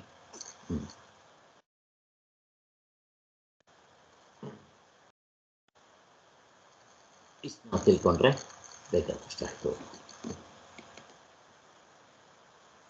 ಸೊ ಅಲ್ಲಿಗೆ ಇನ್ಯಾವ ಧರ್ಮಗಳಲ್ಲೂ ಪ್ರತ್ಯೇಕವಾಗಿ ಬ್ರಹ್ಮ ಜಿಜ್ಞಾಸೆ ಈ ಥರ ಹೇಳಿಲ್ಲ. ಅದಕ್ಕೋಸ್ಕರನೇ ಅವುಗಳಿಗೂ ಕೂಡ ಇದು ಅಸ್ತಿತ್ವ ಕೊಡುತ್ತೆ. ಹೇಗೆ ನಮ್ಮ ಹಿಂದೂ ಧರ್ಮಕ್ಕೂ ಅಸ್ತಿತ್ವ ಕೊಡುತ್ತೋ ಹಾಗೆ ವೇದವೆಲ್ಲವೂ ನೋಡ್ರಿ, ಇಲ್ಲಿ ಅವ್ರ ಹೆಡ್ಡಿಂಗೇ ಅದಿದೆ 10ನೇ ಪೇಜ್ನಲ್ಲಿ ಕೊನೆ ಪ್ಯಾರ. ವೇದವೆಲ್ಲವೂ ವಿಧಿಪರವೇ ಆಗಿದೆ. ವಿಧಿಪರ, ಮಾಡು ಬಿಡು, ಕರ್ಮಕಾಂಡ ಉಪಾಸನಾ ಕಾಂಡ. ಇಲ್ಲಿ ಕ್ರಿಯೆ ಅಂದಿದ ತಕ್ಷಣ ನಾವು ವಿಧಿಪರವನ್ನೇ, ವೇದ ವಿಧಿಪರವನ್ನೇ ಹೇಳಬೇಕು. ಆಚಾರ್ಯರ ಕಾಲದಲ್ಲಿ ಬಹುಜನ ವೈದಿಕರು ವಾದಿಸ್ತಾ ಇದ್ದರು, ದೇಹೇಂದ್ರಿಯ ಪ್ರಧಾನವಾದ ಕರ್ಮ ಅಥವಾ ಭಾವನಾ ಪ್ರಧಾನವಾದ ಮನಸ್ಸಿನಿಂದ ಮಾಡತಕ್ಕ ಉಪಾಸನೆ ಈ ಎರಡೇ ವೇದಗಳಲ್ಲಿದೆ ಅಂತ ಹೇಳ್ತಾ ಇದ್ರು ಅಂತ ಹೇಳ್ತಾರೆ. ಅವರು ಹೇಳೋದೇನು ಅಂತಂದರೆ, ನೀವು ಜ್ಞಾನಕಾಂಡದಲ್ಲಿ ಏನು ಹೇಳಿದ್ದೀರೋ ಅವ್ರಿಗೆ ಹೇಳೋದು ಕೆಲವರು, ವೇದ ಅಂತಂದರೆ ಕರ್ಮಕಾಂಡ ಉಪಾಸನಾ ಕಾಂಡ ಎರಡೇ. ಜ್ಞಾನಕಾಂಡ ಇಲ್ವಾ? ಇದೆ. ಈ ಕರ್ಮಕಾಂಡ ಉಪಾಸನಾ ಕಾಂಡನ ಹೊಗಳೋದಕ್ಕೋಸ್ಕರ ಜ್ಞಾನಕಾಂಡ ಮುಖ್ಯವಾಗಿ ಇವೆರಡೇ ಇರೋದು ಅಂತ ಶಂಕರಾಚಾರ್ಯರು ಹೇಳೋದು ದಟ್ರ. ಇವೆರಡು ಇಂಪಾರ್ಟೆಂಟ್ ಅಲ್ರೋ. ಈ ಬ್ರಹ್ಮಜ್ಞಾನ ಇದೆಯಲ್ಲ ಅದು ಇಂಪಾರ್ಟೆಂಟ್. ಅದನ್ನು ಬಿಟ್ಬಿಟ್ಟು ನೀವೇನು ಅದನ್ನು ಹೋಗ್ಲಕ್ಕೆ ಬಂದಿದೆ ಅಂತೇನು ನಿಮಗೆ ತಿರ್ಚ್ಕೊಂಡು ಹೇಳ್ಬಿಡ್ತಿರಲ್ಲ ಅಂತ ಹೇಳ್ತಾರೆ ಶಂಕರಾಚಾರ್ಯರು. ವೇದದಲ್ಲಿ ಹೇಳಿದ ವಿಧಿಪರ ವಾಕ್ಯಗಳಿಗೆ ಪ್ರಮಾಣವೆಂದೇನೋ ನಾವು ಹೇಳುವುದಿಲ್ಲ. ಅದನ್ನು ನಾವು ಬಿಟ್ಬಿಡ್ರಿ, ಅವು ಪ್ರಮಾಣ ಅಲ್ಲ ಅಂತ ಏನು ಹೇಳೋದಿಲ್ಲ. ಆದರೆ ವಿಧಿಯ ಗಂಧವೂ ಸಹ ಇಲ್ಲದ ಮಾಡಿ ಪಡಿ ಕರ್ತೃತಂತ್ರ ಇವುಗಳ ಗಂಧ ಇಲ್ಲದೆ ವೇದಾಂತ ವಾಕ್ಯಗಳಿದೆ. ತತ್ವಮಸಿ ಶ್ವೇತಗೇತಿ, ಇಲ್ಲೇನು ಮಾಡ್ತೀರಿ ನೀವು, ನೀನೇ ಅದಾಗಿದ್ದೀಯ ಅಂತಾರೆ ಅಷ್ಟೇ. ಹಾಗೆ ಬ್ರಹ್ಮತತ್ವವನ್ನೇ ಬೋಧಿಸುತ್ತದೆ ಅಂತ ಇಷ್ಟು ನಾವು ತಿಳ್ಕೊಬೇಕಾಗುತ್ತೆ. ನೆಕ್ಸ್ಟು ಇಲ್ಲಿ ಶಂಕರಾಚಾರ್ಯರಿಗೆ ಹೆಸರು ಬರಬೇಕಾದ್ರೆ ಕಾರಣ ತತು ಸಮನ್ವಯಾತ್, ಅದರಿಂದ ಬಂದಿದೆ ಅಂತ ಹೇಳ್ತಾರೆ 11ನೇ ಪೇಜ್ನಲ್ಲಿ 2ನೇ ಪ್ಯಾರ. ಆಚಾರ್ಯರ ಕಾಲದಲ್ಲಿ ವೇದಾಧ್ಯಯನ ಅಗ್ನಿಹೋತ್ರಾದಿಗಳು, ಯಜ್ಞಾದಿ ಕರ್ಮಗಳು, ವರ್ಣಾಶ್ರಮ ಧರ್ಮಗಳು ಇನ್ನೂ ಚೆನ್ನಾಗಿತ್ತು. ಇಲ್ಲಿ ಅವರ ಕಾಲದಲ್ಲಿ, ಇದು 6ನೇ ಶತಮಾನದ ವಿಚಾರ, 6-7ನೇ ಶತಮಾನ. ಆವಾಗ ಏನೇನಿತ್ತು? ವೇದಾಧ್ಯಯನ, ವೇದಾಂಗಗಳನ್ನ ಅಧ್ಯಯನ ಮಾಡೋರು, ಅಗ್ನಿಹೋತ್ರಾದಿಗಳು. ಹಾಗಂದ್ರೆ ಯಾವುದು? ಅಗ್ನಿಹೋತ್ರ ಮಾಡೋದು ಸರ್. ಅದು ಅವರು ಸಂಕಲ್ಪ ಮಾಡ್ಕೊಂಡು ಶುರು ಮಾಡ್ತಾರೆ, ಸಾಯೋ ತನಕ ಅದನ್ನ ಮಾಡ್ತಾ ಇರ್ಬೇಕು, ಕಾಪಾಡ್ಕೊಂಡು ಅದನ್ನ ಮಾಡ್ತಾ ಇರ್ಬೇಕು. ಅದು ಅಗ್ನಿಹೋತ್ರ. ಅಗ್ನಿಹೋತ್ರಿಗಳು ಅಂತ ಹೇಳ್ತಾರೆ. ಅಷ್ಟು ಮಾತ್ರ ಅಲ್ಲ, ಎಲ್ಲ ಕರ್ಮಕಾಂಡದಲ್ಲೂ ಕೂಡ ಯಾಗ, ಯಜ್ಞಗಳು, ಹೋಮದ ಎಲ್ಲ ಅಲ್ಲಿ ಬೆಂಕಿ ಹಾಕಿ, ಈ ಬೆಂಕಿಯನ್ನು ಮೀಡಿಯೇಟರ್ ಅಂತ ಮಾಡಿಕೊಂಡು, ನಾನು ಮೊದಲೂ ಕೂಡ ಒಂದು ಸಾರಿ ಹೇಳಿದ್ದೆ, ನಮ್ಮನ್ನು ಸೃಷ್ಟಿ ಮಾಡಿದಾಗ ದೇವತೆಗಳು ಮನುಷ್ಯರನ್ನ ಸೃಷ್ಟಿ ಮಾಡಿ ಒಬ್ರಿಗೊಬ್ರಿಗೆ ಕಮೆನ್ಸಾಲಿಸಮ್. ಈ ದೇವತೆಗಳು, ಈ ಮನುಷ್ಯರು ದೇವತೆಗಳನ್ನ ತೃಪ್ತಿಪಡಿಸ್ತಾ ಇರಬೇಕು. ದೇವತೆಗಳನ್ನ ಹೇಗೆ ತೃಪ್ತಿಪಡಿಸೋದು? ಅವರು ಅಗ್ನಿಪ್ರಿಯರು, ಯಜ್ಞ ಹೋಮಗಳ ಪ್ರಿಯರು. ಇವುಗಳು ಮಾಡೋದರಿಂದ ಅವರು ತೃಪ್ತರಾಗ್ತಾರೆ. ಆದ್ದರಿಂದ ಇವುಗಳನ್ನ ಮಾಡಿ ಅವರು ತೃಪ್ತಿ ಮಾಡಿದಾಗ ದೇವತೆಗಳಿಗೆ ಸಿದ್ಧಿಗಳಿರೋದರಿಂದ ಈ ಮನುಷ್ಯರಿಗೆ ಬೇಕಾಗಿರೋದನ್ನು ಒದಗಿಸ್ಕೊಡ್ತಾರೆ. ಹೀಗೆ ಒಬ್ರಿಗೊಬ್ರಿಗೂ ಬೇಕು ಅಂತ ಹೇಳಿ ಆ ಕಡೆ ದೇವತೆಗಳು, ಈ ಕಡೆ ಮನುಷ್ಯರು ಇವುಗಳನ್ನೆಲ್ಲ ಮಾಡಿ, ಅದರ ಜೊತೆ ಕರ್ಮಕಾಂಡ, ಉಪಾಸನಕಾಂಡ ಇವುಗಳನ್ನೆಲ್ಲ ಶಾಸ್ತ್ರವೆಲ್ಲ ಹೇಳದೇ ಇದ್ದರೆ ಯಾರು ಗೊತ್ತಾಗುತ್ತೆ? ಹೀಗೆಲ್ಲ ಹೇಳಿದ್ದಿತ್ತು ಅಂತ ಹೇಳ್ತಾರೆ. ಈ ಅಗ್ನಿ ಅಂತ ಅನ್ನೋದು ಪೋಸ್ಟ್ ಮ್ಯಾನ್ ಇದ್ದಂಗೆ. ಹೇಗೆ ದೇವಸ್ಥಾನಗಳಲ್ಲಿ ಪೂಜಾರರು ಪೋಸ್ಟ್ ಮ್ಯಾನು, ದೇವ್ರಿಗೂ ನಮಗೂ, ಹಾಗೆ ದೇವತೆಗಳಿಗೂ ನಮಗೂ ಅಗ್ನಿ ಮೀಡಿಯೇಟರ್. ನೀವೇನಾದ್ರು ಅರ್ಪಿಸಿದ್ರು ತೊಗೊಂಡೋಗಿ ಅದು ಆಯಾ ದೇವತೆಗಳಿಗೆ ಕೊಡ್ತಾರೆ. ಆ ಮಂತ್ರಗಳನ್ನ ಸ್ಪಷ್ಟವಾಗಿ ಕರೆಕ್ಟಾಗಿ ಹೇಳಬೇಕು, ಇಂಥ ಟೈಮ್ನಲ್ಲೇ ಮಾಡಬೇಕು ಅಂತ. ಅದು ಅವರವ್ರ ಜಾತಕಕ್ಕೆ, ಮತ್ತು ಅದಕ್ಕೆ ಅಲ್ಲಿ ಇವೆಲ್ಲ ಬೇಕಾಗುತ್ತೆ. ಷಡ್ ಅಂಗಗಳು ಅಂತ ಹೇಳ್ತಾರಲ್ಲ, ಜ್ಯೋತಿಷ್ಯ, ಇಂಥ ಹೋಮ ಇಂಥ ಸಮಯದಲ್ಲೇ ಮಾಡಬೇಕು, ಸತ್ಯನಾರಾಯಣ ಪೂಜೆ ಅವಂಥವೆಲ್ಲ ಇಂಥ ಸಮಯದಲ್ಲೇ ಮಾಡಬೇಕು, ಇಷ್ಟೇ ಇಟ್ಟಿಗೆ ಇಡಬೇಕು, ಇಷ್ಟೇ ಅದಕ್ಕೆ ಆಹುತಿಗಳು ಹಾಕಬೇಕು, ಇಷ್ಟು ಜನ ಋತ್ವಿಜರು ಬರಬೇಕು, ಹೀಗೆ ಮಾಡಬೇಕು. ಅಲ್ಲಿ ಕೆಲವೆಲ್ಲ ಚಿತ್ರಗಳು ಬರಿಬೇಕಾಗತ್ತೆ, ಅವಕ್ಕೆಲ್ಲ ಮಂತ್ರಗಳು ಏನೇನೋ ಹೇಳ್ತಾರೆ ಅವು, ಅವೆಲ್ಲ ಅಂಥವೆಲ್ಲ ಹಾಗಾಗೇ ಬರಿಬೇಕು. ಎಲ್ಲ ತುಂಬ ಇರ್ತವೆ ಹಾಗೆ. ಸೊ ಆಗಿನ ಕಾಲದಲ್ಲಿ ಸ್ವಲ್ಪ ಬಲಿನೇ ಇತ್ತು. ಅದಕ್ಕೆ ಹಿಂದೆ ಹೇಳುವಾಗ ಅದಕ್ಕೊಂದು ಎಕ್ಸಾಂಪಲ್ ನಾನು ಮರ್ತೋಗ್ಬಿಟ್ಟೆ. ಅದು ಈ ಸಂದರ್ಭದಲ್ಲಿ ಸುಮ್ಮನೆ ನೆನೆಸು ಮಾಡಿಕೊಂಡ್ರೆ ಒಳ್ಳೆಯದು. ಈ ಬ್ರಹ್ಮ ಜಿಜ್ಞಾಸೆಯನ್ನು ಯಾವುದು ಆದಮೇಲೆ ಮಾಡಬೇಕು ಅಂತ ಪ್ರಶ್ನೆ ಬಂದಾಗ, ಸ್ವಾಮಿ ಧರ್ಮ ಜಿಜ್ಞಾಸೆ ಆದಮೇಲೆ ಬ್ರಹ್ಮ ಜಿಜ್ಞಾಸೆ ಮಾಡಬೇಕು ಅಂತ ಸ್ವಾಮಿಗಳು ಒಂದು ಎಕ್ಸಾಂಪಲ್ ಕೊಡ್ತಾರೆ. ಯಾರಾದರೂ ಕೊಡ್ತೀರಾ? ಅದನ್ನು ಬರಲಿಲ್ಲ, ಅದು ಆಗೋಯ್ತು, ಆದರೂ ಸುಮ್ಮನೆ ಅದನ್ನು ಎತ್ತಿ ಹೇಳ್ತಾ ಇದ್ದೀನಿ. ಒಂದು ಎಕ್ಸಾಂಪಲ್ ಕೊಟ್ಟಿದ್ದಾರೆ ಶಂಕರಾಚಾರ್ಯ, ಯಾವುದಾದ್ಮೇಲೆ ಯಾವುದು ಮಾಡಬೇಕು ಅಂತ ಆ ಥರ ಪ್ರಶ್ನೆ ಕೇಳ್ತಾರೆ ಅಂತ. ಯಾರಾದರೂ ನೆನಪಿದೆಯಾ? ಓದಿದ್ರೆ ಅಲ್ಲಿ ನಾನು ಹಸುವನ್ನ ಬಲಿ ಕೊಡುವಾಗ, ಹಸು ಅಲ್ಲ ಪ್ರಾಣಿ, ಫಸ್ಟ್ ಎತ್ಕೊಂತಾನೆ ಹೃದಯವನ್ನು ಕುಯ್ತಾರಂತೆ, ಆಮೇಲೆ ನಾಲ್ಗೆ ಕುಯ್ತಾರಂತೆ. ಹೀಗೆ ಇದಾದಮೇಲೆ ಇದು, ಇದಾದಮೇಲೆ ಇದು, ಹೀಗಿರೋದ್ರಿಂದ ಹಾಗೆಯೇ ನಿಮಗೆ ವೇದಗಳನ್ನ ಅಧ್ಯಯನ ಮಾಡಿದ್ಮೇಲೆ, ಧರ್ಮ ಜಿಜ್ಞಾಸೆ ಆದಮೇಲೆ, ಅಥವಾ ಕರ್ಮಕಾಂಡ ಆದಮೇಲೆ, ಉಪಾಸನಕಾಂಡ ಆದಮೇಲೆ ಹಿಂಗ ಅಂತ ಕೇಳ್ತಾರೆ ಅಂತ ಎಕ್ಸಾಂಪಲ್ ಅಷ್ಟೇ. ಓಕೆ, ಅದು ಬಿಟ್ಬಿಡಿ. ಈಗ ಶಂಕರಾಚಾರ್ಯ ಕಾಲದಲ್ಲಿ ಇವೆಲ್ಲ ಇತ್ತು. ಆಗ ಅಲ್ಲಿ ಹೋಮ ಹವನಗಳೇನಿರಲಿಲ್ಲ, ಅವೆಲ್ಲ ಪುರಾಣಗಳಲ್ಲಿ ಹೇಳೋದು, ಸಿಂಪ್ಲಿಫೈಡ್ ಫಾರ್ಮ್. ಅಲ್ಲಿದ್ದಿದ್ದು ಯಾಗ, ಯಜ್ಞ, ಅಶ್ವಮೇಧ ಯಾಗ, ಪುತ್ರಕಾಮೇಷ್ಟಿ ಯಜ್ಞ, ಇಂಥವೇ ಇರ್ತಾ ಇದ್ದಿದ್ದು. ಸೊ ನಮಗೆಲ್ಲ ಎಕ್ಸಾಂಪಲ್ಸ್ ಗೊತ್ತಿದೆ ಯಾರ್ಯಾರು ಮಾಡಿದ್ರು ಅಂತ. ಅಶ್ವಮೇಧ ಯಾಗ ರಾಜರುಗಳು ಮಾಡೋದು, ತುಂಬ ಖರ್ಚಾಗೋದು. ಅದರ ಜೊತೆಗೆ ವೀರರು ಧೀರರು ಮಾಡಬೇಕು. ಶ್ರೀರಾಮಚಂದ್ರ ಮಾಡಿದ್ದ ತ್ರೇತಾಯುಗದಲ್ಲಿ, ಆಮೇಲೆ ಇವರು ಕೂಡ ಮಾಡಿದ್ರು, ಪಾಂಡವರು ಮಾಡಿದ್ರು ಅಶ್ವಮೇಧ ಯಾಗ ಅಂತ ಅಲ್ವಾ? ಹಾಗೆ ಅಶ್ವಮೇಧ ಯಜ್ಞನೋ ಯಾಗ ಏನೋ ಕರೀತಾರೆ, ಏನಾದರೂ ಇಟ್ಕೊಳ್ಳಿ, ಕುದುರೆನ ಬಿಡೋದು ಅವೆಲ್ಲ ಗೊತ್ತಿತ್ತು ನಿಮಗೆ. ಹಾಗೆ ಸೊ ಇವು ಯಜ್ಞಾದಿ ಕರ್ಮಗಳು. ಇನ್ನು ವರ್ಣಾಶ್ರಮ ಧರ್ಮಗಳು, ಶಂಕರಾಚಾರ್ಯರಿದ್ದಾಗ ಇವೆಲ್ಲ ಇತ್ತು. ವರ್ಣಾಶ್ರಮ ಧರ್ಮಗಳು, ವರ್ಣಾಶ್ರಮ ಧರ್ಮಗಳು ಅಂದರೆ ಯಾವುದು? ಕಲ್ಪನಾ, ವರ್ಣಾಶ್ರಮ ಧರ್ಮಗಳು ಅಂದರೆ ಯಾವುದಮ್ಮ? ಇದ್ದಾರೆ ಅವರು ವರ್ಣಾಶ್ರಮ ಧರ್ಮಗಳು ಅಂದರೆ ಬ್ರಾಹ್ಮಣ, ಕ್ಷತ್ರಿಯ, ವೈಶ್ಯ, ಶೂದ್ರ ಒಂದು. ಅಥವಾ ಇನ್ನೊಂದು ಹೇಳಬೇಕಂದ್ರೆ ಬ್ರಹ್ಮಚರ್ಯ, ಆಮೇಲೆ ಗೃಹಸ್ಥ್ರಮ, ಆಮೇಲೆ ಸನ್ಯಾಸ, ಆಮೇಲೆ ಇದು ವಾನಪ್ರಸ್ಥ. ವಾನಪ್ರಸ್ಥ. ಆಶ್ರಮ ಈ ಆಶ್ರಮಗಳು ಇಲ್ಲಿ ವರ್ಣಾಶ್ರಮಗಳಲ್ಲಿ ಇದು ಬರೋಲ್ಲ, ಬಟ್ ಎರಡನ್ನ ಬ್ರಾಡಾಗಿ ಮಾಡಿದ್ದಾರೆ. ವರ್ಣ ಆಶ್ರಮ, ವರ್ಣ ಅಂತಂದರೆ ಜಾತ್ರೆ ಅಂತ ಒಂದು ಬರುತ್ತೆ, ಬಟ್ ನಿಜವಾಗ್ಲೂ ಜಾತಿ ಕುರಿತು ಮಾಡಿಲ್ಲ ಅನ್ನೋದು ನಾವು ಚೆನ್ನಾಗಿ ಚರ್ಚೆ ಮಾಡಿದ್ವಿ. ಬಟ್ ಅದರ ವಿಚಾರ ಸ್ವಲ್ಪ ತಿಳ್ಕೊಳ್ಳೋದೇ ಒಳ್ಳೆಯದು. ಅದ್ರ ಬಗ್ಗೆ ಸ್ವಲ್ಪ ಪ್ರಶ್ನೆ ಕೇಳ್ತೀನಿ ಇವಾಗ.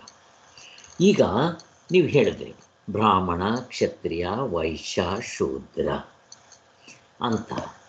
ಈಗ ಬ್ರಾಹ್ಮಣರ ಹೊಟ್ಟೆಯಲ್ಲಿ ಹುಟ್ಟಿದವರೇ ಬ್ರಾಹ್ಮಣರ, ಕ್ಷತ್ರಿಯರ ಹೊಟ್ಟೆಯಲ್ಲಿ ಹುಟ್ಟಿದವರೇ ಕ್ಷತ್ರಿಯರ ಅಂತ ಪ್ರಶ್ನೆ.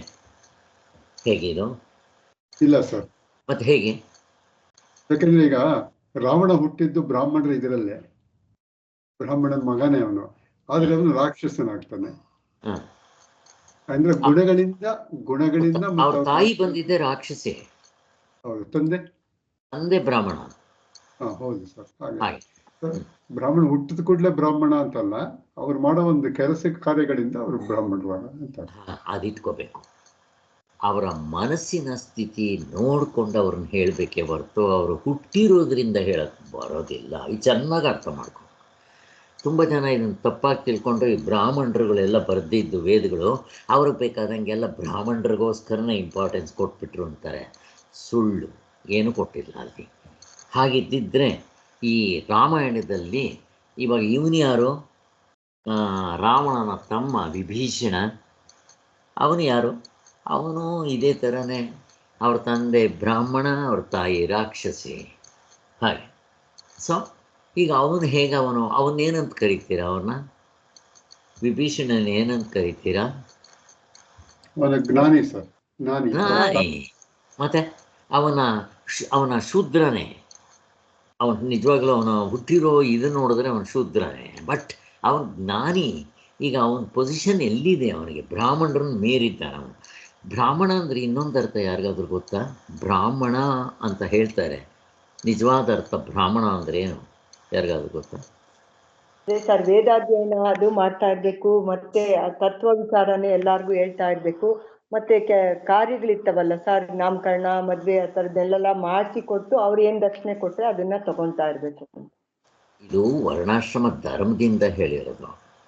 ನಿಜವಾಗಲೂ ಬ್ರಾಹ್ಮಣ ಅಂತ ಹೇಳೋದು ಮುಕ್ತನಾದವನಿಗೆ ಬ್ರಾಹ್ಮಣ ಅಂತ ಕರೀತಾರೆ. ಅಲ್ಲಿಗೆ ಎಲ್ಲ ಬ್ರಾಹ್ಮಣರು ಮುಕ್ತರಾಗಿರ್ತಾರ? ಹಾಗೆಲ್ಲ. ಏನೋ ಸುರೇಶ್ ಹೇಳ. ಬ್ರಹ್ಮಜ್ಞಾನಿಗೆ ಬ್ರಹ್ಮ ವಿದ್ಯೆಯನ್ನು ಕಲಿಯೋರಿಗೆ ಬ್ರಾಹ್ಮಣ ಅಂತಾರೆ. ಕಲಿಯೋರ್ಗಲ್ಲ, ಬ್ರಹ್ಮ ತತ್ವದ ನಿಂತವರಿಗೆ ಬ್ರಾಹ್ಮಣ ಅಂತ ನಿಜವಾಗ್ಲೂ ಕರೆಯೋದು.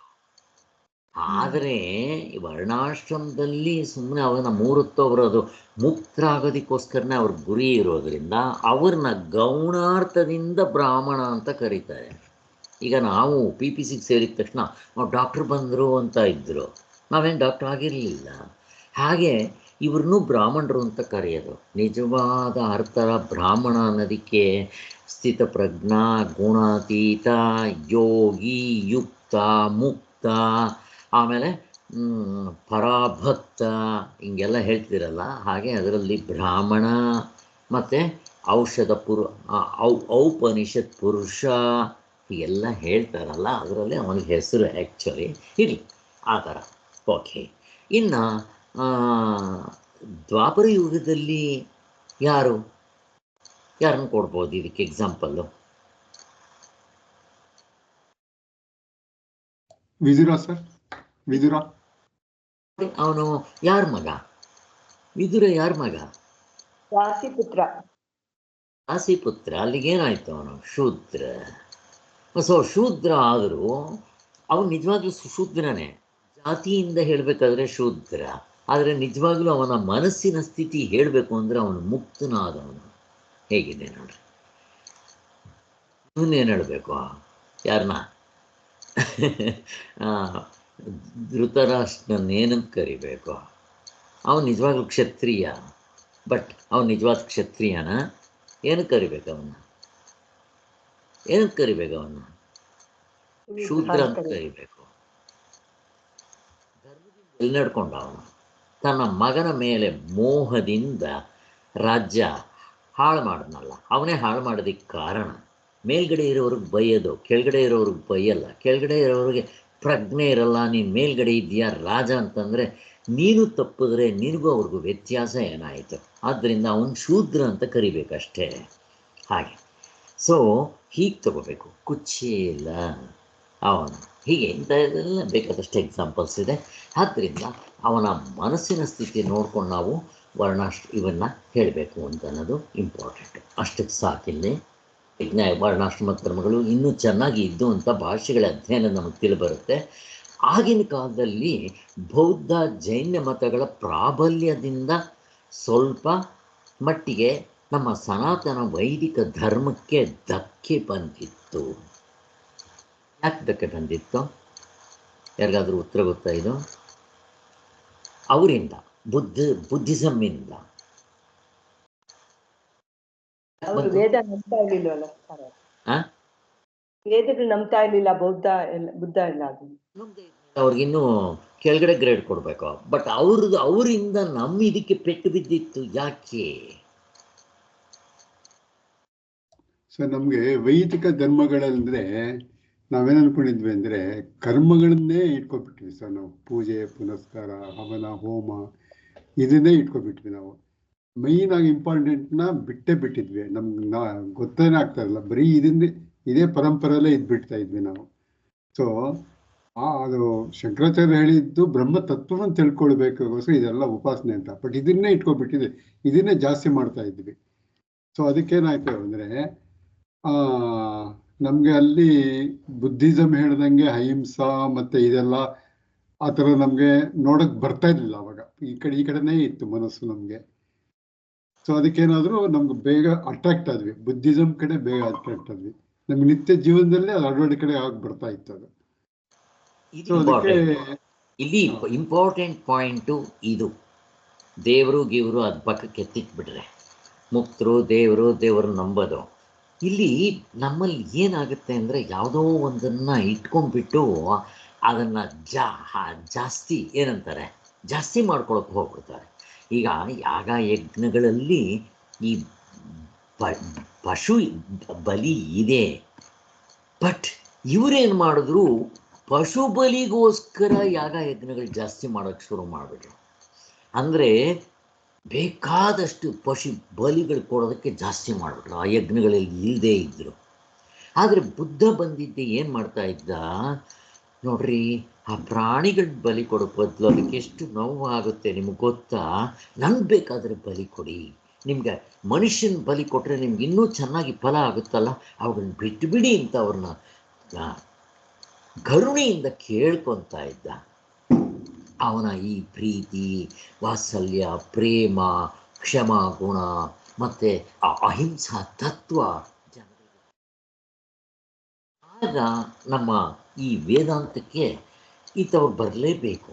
ಏನೋ ಒಂದು ಹೆಚ್ಚು ಕಡಿಮೆ ಆದಾಗ ಅದನ್ನು ರೆಕ್ಟಿಫೈ ಮಾಡೋದಕ್ಕೋಸ್ಕರ ಬರ್ತಾರೆ. ಅದಕ್ಕೆ ಬುದ್ಧನ್ನ ಒಂದರ್ಥದಲ್ಲಿ ಅವನು ಕೂಡ ಒಂದು ಅವತಾರ ಅಂತ ಕರೀತಾರೆ, ಬುದ್ಧ ಅವತಾರ ಅಂತಲೇ ಹೇಳ್ತಾರೆ. 10 ಅವತಾರದಲ್ಲಿ 9ನೇ ಅವತಾರ ಒಂದೇ ಅಂತಲೇ ಹೇಳ್ತಾರೆ.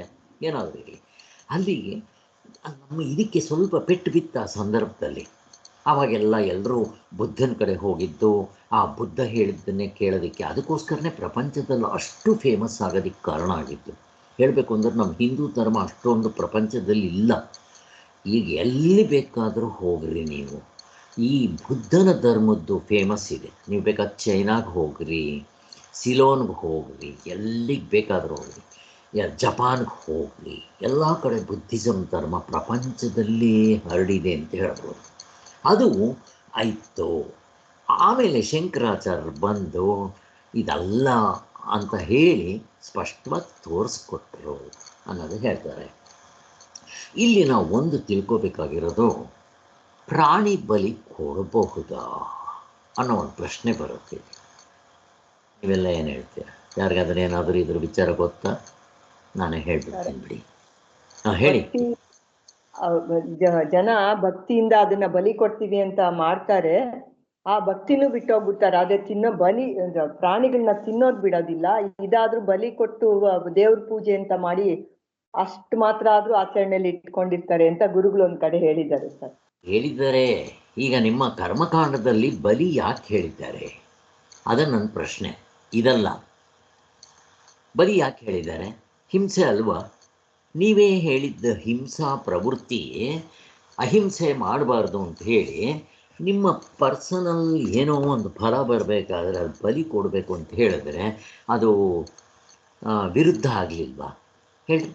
ಈ ಪ್ರಶ್ನೆ ಬರುತ್ತೆ. ನನಗೂ ಮೊದಲು ತುಂಬ ಬರ್ತಾ ಇತ್ತು. ಅಲ್ಲಿ ಅವ್ರು ಹೇಳೋದು ಎಲ್ಲದಕ್ಕೂ ಇಲ್ಲ. ನೀವಲ್ಲಿ ಇದಕ್ಕೆ ಹೋಗ್ರಿ, ಕಲ್ಕತ್ತಾಗೆ ಹೋಗ್ರಿ, ರಾಮಕೃಷ್ಣ ಮಠದ ಹತ್ರ ಆ ಕಾಳಿ ದೇವಸ್ಥಾನ ಇದೆಯಲ್ಲ, ಅಲ್ಲಿ ಪ್ರಾಣಿ ಬಲಿ ಕೊಡ್ತಾ ಇದ್ರು. ಅದು ಜಾಗನೇ ಇದೆ, ಈಗಲೂ ನೋಡ್ಕೊಂಬರ್ಬೋದು. ಅಲ್ಲಿ ಕೊಡ್ತಾ ಇದ್ರು ಅಂತ. ಹೀಗೆ ಕೆಲವು ಕಡೆ ಆ ಪ್ರಾಣಿ ಬಲಿಗೆ ತುಂಬ ಪ್ರಾಮುಖ್ಯತೆ ಕೊಡ್ತಾರೆ. ಇಲ್ಲಿ ಒಂದೇನು ಅಂದರೆ, ಆ ಬಲಿ ಕೊಡುವ ಪ್ರಾಣಿ ಮುಕ್ತಿ ಆಗೋದಿಲ್ಲ, ಮನುಷ್ಯ ಜನ್ಮ ಗ್ಯಾರಂಟಿನಂತೆ. ಯಾಕೆ? ಆ ಯಜ್ಞಕ್ಕೋಸ್ಕರ ಅದನ್ನು ಕೊಡ್ತಾ ಇರೋದರಿಂದ ಅದರ ಪುಣ್ಯ ಅಂತ ಹೇಳ್ತಾರೆ. ಅದು ನೋಡ್ರಿ, ಅದರಲ್ಲೂ ಕೂಡ ಅದಕ್ಕೂ ಕೂಡ ಬೆನಿಫಿಟ್ ಇದೆ.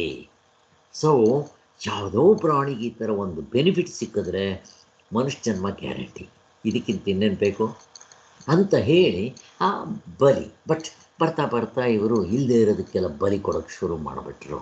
ಹಾಗೆ ಈಗ ಬರ್ತಾ ಬರ್ತಾ ಇವು ಎಷ್ಟಾಗೋಗುತ್ತೆ ಅಂತಂದರೆ, ವೆಹಿಕಲ್ ತೊಗೊಂಬಂದರೆ ಅದಕ್ಕೆ ಕೋಳಿನ ಕಡಿದು ಅದರ ರಕ್ತ ಹಾಕೋದು, ಮೇಕೆ ಕಡ್ದು ಹಾಕೋದು, ಇವೆಲ್ಲ ಮಾಡ್ತಾಯಿದ್ರು. ಇವಾಗ ನೋಡಿದ್ರೆ ಅವೆಲ್ಲ ಇಲ್ಲ ಅನ್ಕೊತೀನಿ. ನಮ್ಮ ಕಾಲದಲ್ಲೇ ಈ ಜಂಬೂ ಸವಾರಿ ಬಂದುಬಿಟ್ರೆ ಸಾಕು, ಬಸ್ಗಳಿಗೆ, ಅವಕ್ಕೆ, ಲಾರಿಗಳಿಗೆ.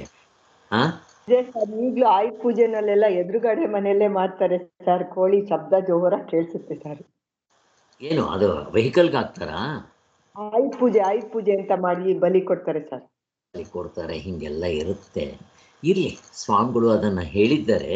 ನಾವು ಅದನ್ನು ತಪ್ಪಿಸ್ಬೇಕೇ ಹೊರತು ಅದನ್ನು ನಾವು ಇವಾಗ ಅಹಿಂಸಾ ತತ್ವವಾದಿಗಳು ಇರ್ತಾರಲ್ಲ, ಅವರು ಇದನ್ನೆಲ್ಲ ತಪ್ಪಿಸೋದಕ್ಕೆ ಮಾಡಿದಾಗ ಇವರೇನು ಮಾಡ್ತಾರೆ, ಅಟ್ಲೀಸ್ಟ್ ಆ ಬಲಿಗೋಸ್ಕರ ಈಗ ನೀವು ಅದು ತಪ್ಪಿಸಿದ್ರೆ ಮಾಂಸ ತಿನ್ನೋರ್ನೇನು ಕಡಿಮೆ ಮಾಡೋಕ್ಕಾಯ್ತೇನೋ? ವೈಶ್ಯರು ತಿಂತಾರೆ, ಬ್ರಾಹ್ಮಣರು ತಿಂತಾರೆ, ಲಿಂಗಾಯತರು ತಿಂತಾರೆ, ಎಲ್ಲರೂ ತಿಂತಾರೆ. ಏನು ಮಾಡ್ತೀರಿ ನೀವು? ಅದನ್ನೇನೋ ತಪ್ಪಿಸಿದ್ರಿ, ಏನಂತ? ಬಲಿ ಕೊಡಬಾರ್ದು ಅಂತ. ಯಾವುದಕ್ಕೆ? ಈ ದೇವರುಗಳಿಗೆ, ಅವಕ್ಕೆ ಇವಕ್ಕೆ ತಪ್ಪಿಸಿದ್ರೆ.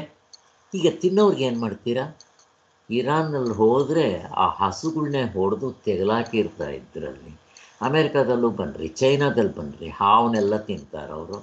ಹೀಗೆಲ್ಲ ಇರುತ್ತೆ. ಅದನ್ನು ಏನು ಮಾಡ್ತೀರಿ ನೀವು? ಹಂಗೆ ಮಾಡೋದಲ್ಲ. ನಿಮ್ಮದು ಗುರಿ ಸರಿಯಾಗಿದೆ, ಬಟ್ ಮೆಥಡ್ ಸರಿಯಾಗಿಲ್ಲ. ಅವ್ರಿಗೆ ನಿಧಾನವಾಗಿ ತಿಳಿಸಿ ನೀವು ಪೂಜೆ ಮಾಡಿ, ಬಟ್ ಆ ಬಲಿಗೋಸ್ಕರ ಅದಕ್ಕೆ ಹಿಂಸೆ ಆಗುತ್ತೆ, ಕೊಡಬೇಡಿ ಅಂತ ಹೀಗೆಲ್ಲ ಹೇಳ್ತಾರೆ. ಇದನ್ನು ತಪ್ಪಿಸೋಕ್ಕಾಗಲ್ಲ. ಇದೆಲ್ಲ ಇರಲಿ, ಒಟ್ಟಿನಲ್ಲಿ ನಾವು ಅಷ್ಟು ಅರ್ಥ ಮಾಡಿಕೊಂಡ್ರೆ ಸಾಕು. ಮುಂದಕ್ಕೆ ಹೋಗೋಣ ಇವಾಗ. ಸೊ ಶಂಕರರು ಆಗಿನ ಕಾಲದ ಪರಿಸ್ಥಿತಿ ಭಾಷೆಗಳನ್ನ ರಚಿಸಿರೋದ್ರಿಂದ ಸ್ಪಷ್ಟವಾಗಿ ಗೊತ್ತಾಗೋದೇನಪ್ಪ ಅಂತಂದರೆ, ಅವರು ತತು ಸಮನ್ವಯ ಅನ್ನೋದರಲ್ಲೇ ಅದರಲ್ಲಿ ನೋಡೋಣ. ತತು ಸಮನ್ವಯ ಅಂತಂದರೆ ಏನು ಅಂತ ಯಾವತ್ತಾದರೂ ಒಂದಿನ ಮಾಡೋಣ. ಶಂಕರ ದಿಗ್ವಿಜಯ, ಶಂಕರಾಚಾರ್ಯರಿಗೆ ಹೆಸರು ಬಂದಿದ್ದೆ ಅಲ್ಲಿ ಅಂತ ಹೇಳ್ಬೋದು. ಆದ್ದರಿಂದ ಮೋಕ್ಷವೆಂಬುದನ್ನು ಇಲ್ಲಿಯೇ ಈಗಲೇ ಜ್ಞಾನ ಸಮಕಾಲದಲ್ಲಿ ಅನುಭವಕ್ಕೆ ತಂದುಕೊಡುವ ವೇದಾಂತ ಬೋಧನೆಗಾಗಿಯೇ ಶಂಕರಾಚಾರ್ಯರ ದಿವ್ಯ ಅವತಾರ. ಅಂದರೆ ಅದೇ, ಇದು ಮೋಕ್ಷ ಅನ್ನೋದು ಬಂದಿದ್ದರಿಂದ ಅದಕ್ಕೆ ಹೆಚ್ಚು ಬೆಲೆ ಅಂತ ಈ ಬ್ರಹ್ಮ ಜಿಜ್ಞಾಸೆಯಿಂದಲೇ ಈ ಸನಾತನ ವೈದಿಕ ಧರ್ಮಕ್ಕೆ ಅನ್ನೋದಾಯಿತು. ಈಗ ಎರಡು ಜಿಜ್ಞಾಸೆಗಳ ಸಂಬಂಧ, ಇವೆರಡಕ್ಕೂ ಯಾವ ಸಂಬಂಧ ಇದೆಯಪ್ಪ ಅಂತ ಕೇಳ್ತಾ ಇದ್ದಾರೆ. ಹೀಗೆ ಯಾವ ಸಂಬಂಧವೂ ಇಲ್ಲವೆಂದು ಹೇಳಬೇಕಾ ಅಂತ ಕೇಳಿದಾಗ ಇನ್ನೂ ಎಷ್ಟೊಂದಿದೆ.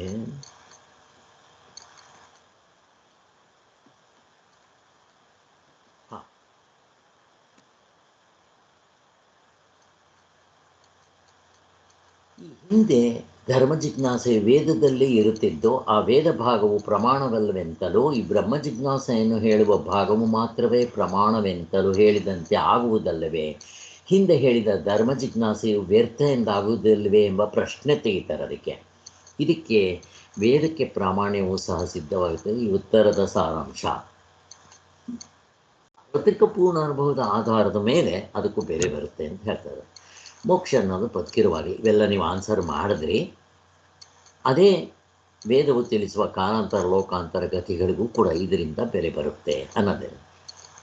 ಇದನ್ನೆಲ್ಲ ಏಕೆ ನಂಬಬೇಕು ಅನ್ನೋ ಪ್ರಶ್ನೆ ಬಂದಾಗ ಇದೆಲ್ಲ ನಾವು ಮಾಡಿಬಿಟ್ಟಿದ್ದೀವಿ. ಅದಕ್ಕೋಸ್ಕರನೇ ಬ್ರಹ್ಮ ಜಿಜ್ಞಾಸೆಯಿಂದ ಅದಕ್ಕೆ ಬೆಲೆ ಬರುತ್ತೆ ಅನ್ನೋದು ತೋರಿಸ್ಕೊಟ್ರು.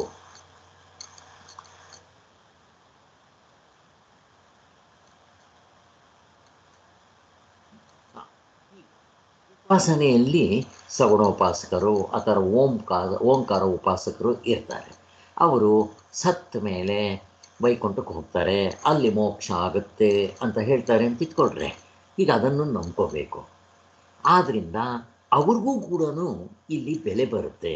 ಇಲ್ಲೇ ತತ್ವದಲ್ಲಿ ಕಂಡ್ಕೊಳ್ಳೋದು ಆಗಿರೋದ್ರಿಂದ ಅಲ್ಲೂ ಜ್ಞಾನದಿಂದಲೇ ಆಗುತ್ತೆ ಅಂತ ಹೇಳಿ ಇಡೀ ವೇದವೇ ಪ್ರಮಾಣವಾಗಿಬಿಡುತ್ತೆ ಅನ್ನೋದು ಕೂಡ ಹೇಳ್ತಾ ಇದ್ದಾರೆ. ಅಲ್ಲಿಗೂ ಬೆಲೆ ಬರುತ್ತೆ. ಕರ್ಮಕಾಂಡಕ್ಕೆ, ಉಪಾಸನ ಕಾಂಡಕ್ಕೆ ಎಲ್ಲದಕ್ಕೂ ಬೆಲೆ ಬರುತ್ತೆ ಅಂತ ಹೇಳ್ತಾ ಇರೋದು.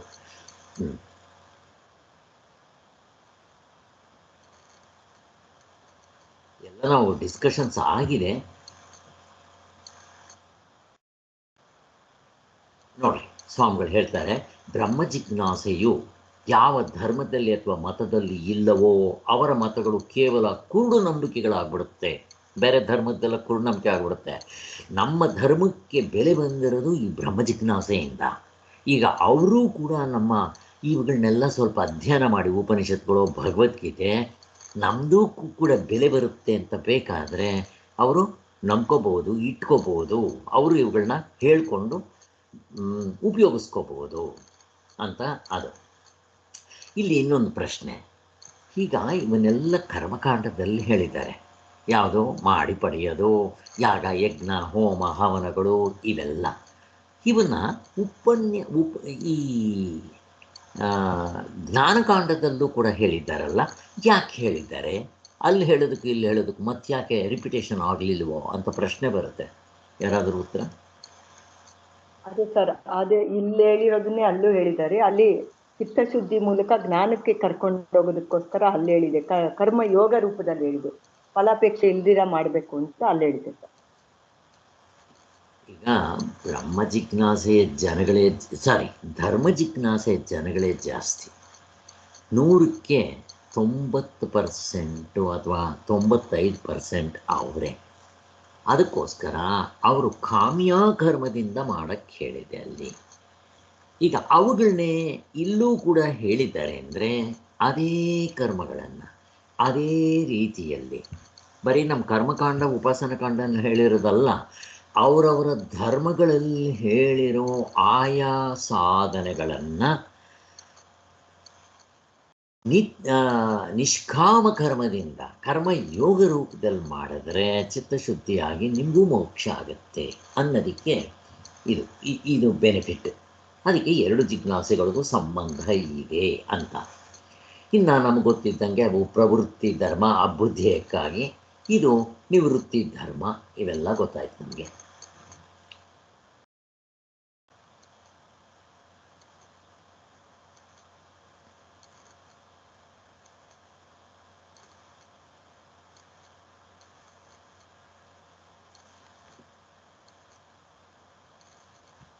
ಸೊ ಅಲ್ಲಿಗೆ ಈ ಮಾತಿನಿಂದ ಜಗತ್ತಿನ ಯಾವುದೇ ಧರ್ಮದವರಾಗಲಿ, ಜಾತಿಯವರಾಗಲಿ, ಮತದವರಾಗಲಿ, ದೇಶದವರಾಗಲಿ, ಅದಾವುದರ ನಿರ್ಬಂಧವೂ ಇಲ್ಲದೆ ಸಾರ್ವತ್ರಿಕ ಬ್ರಹ್ಮ ಜಿಜ್ಞಾಸನೆಯನ್ನು ಮಾಡಬಹುದಾಗಿದೆ. ತಮ್ಮ ಆತ್ಮನ ಕಂಡುಕೊಳ್ಳೋದಕ್ಕೆ ಯಾರಿಗೆ ಇದು ಅಲ್ವಾ? ಹಾಗೆ ಆದ್ದರಿಂದ ಒಟ್ಟಿನಲ್ಲಿ ಅಲ್ಲಿ ಇಂಪಾರ್ಟೆಂಟಾಗಿ ಏನು ಬೇಕು?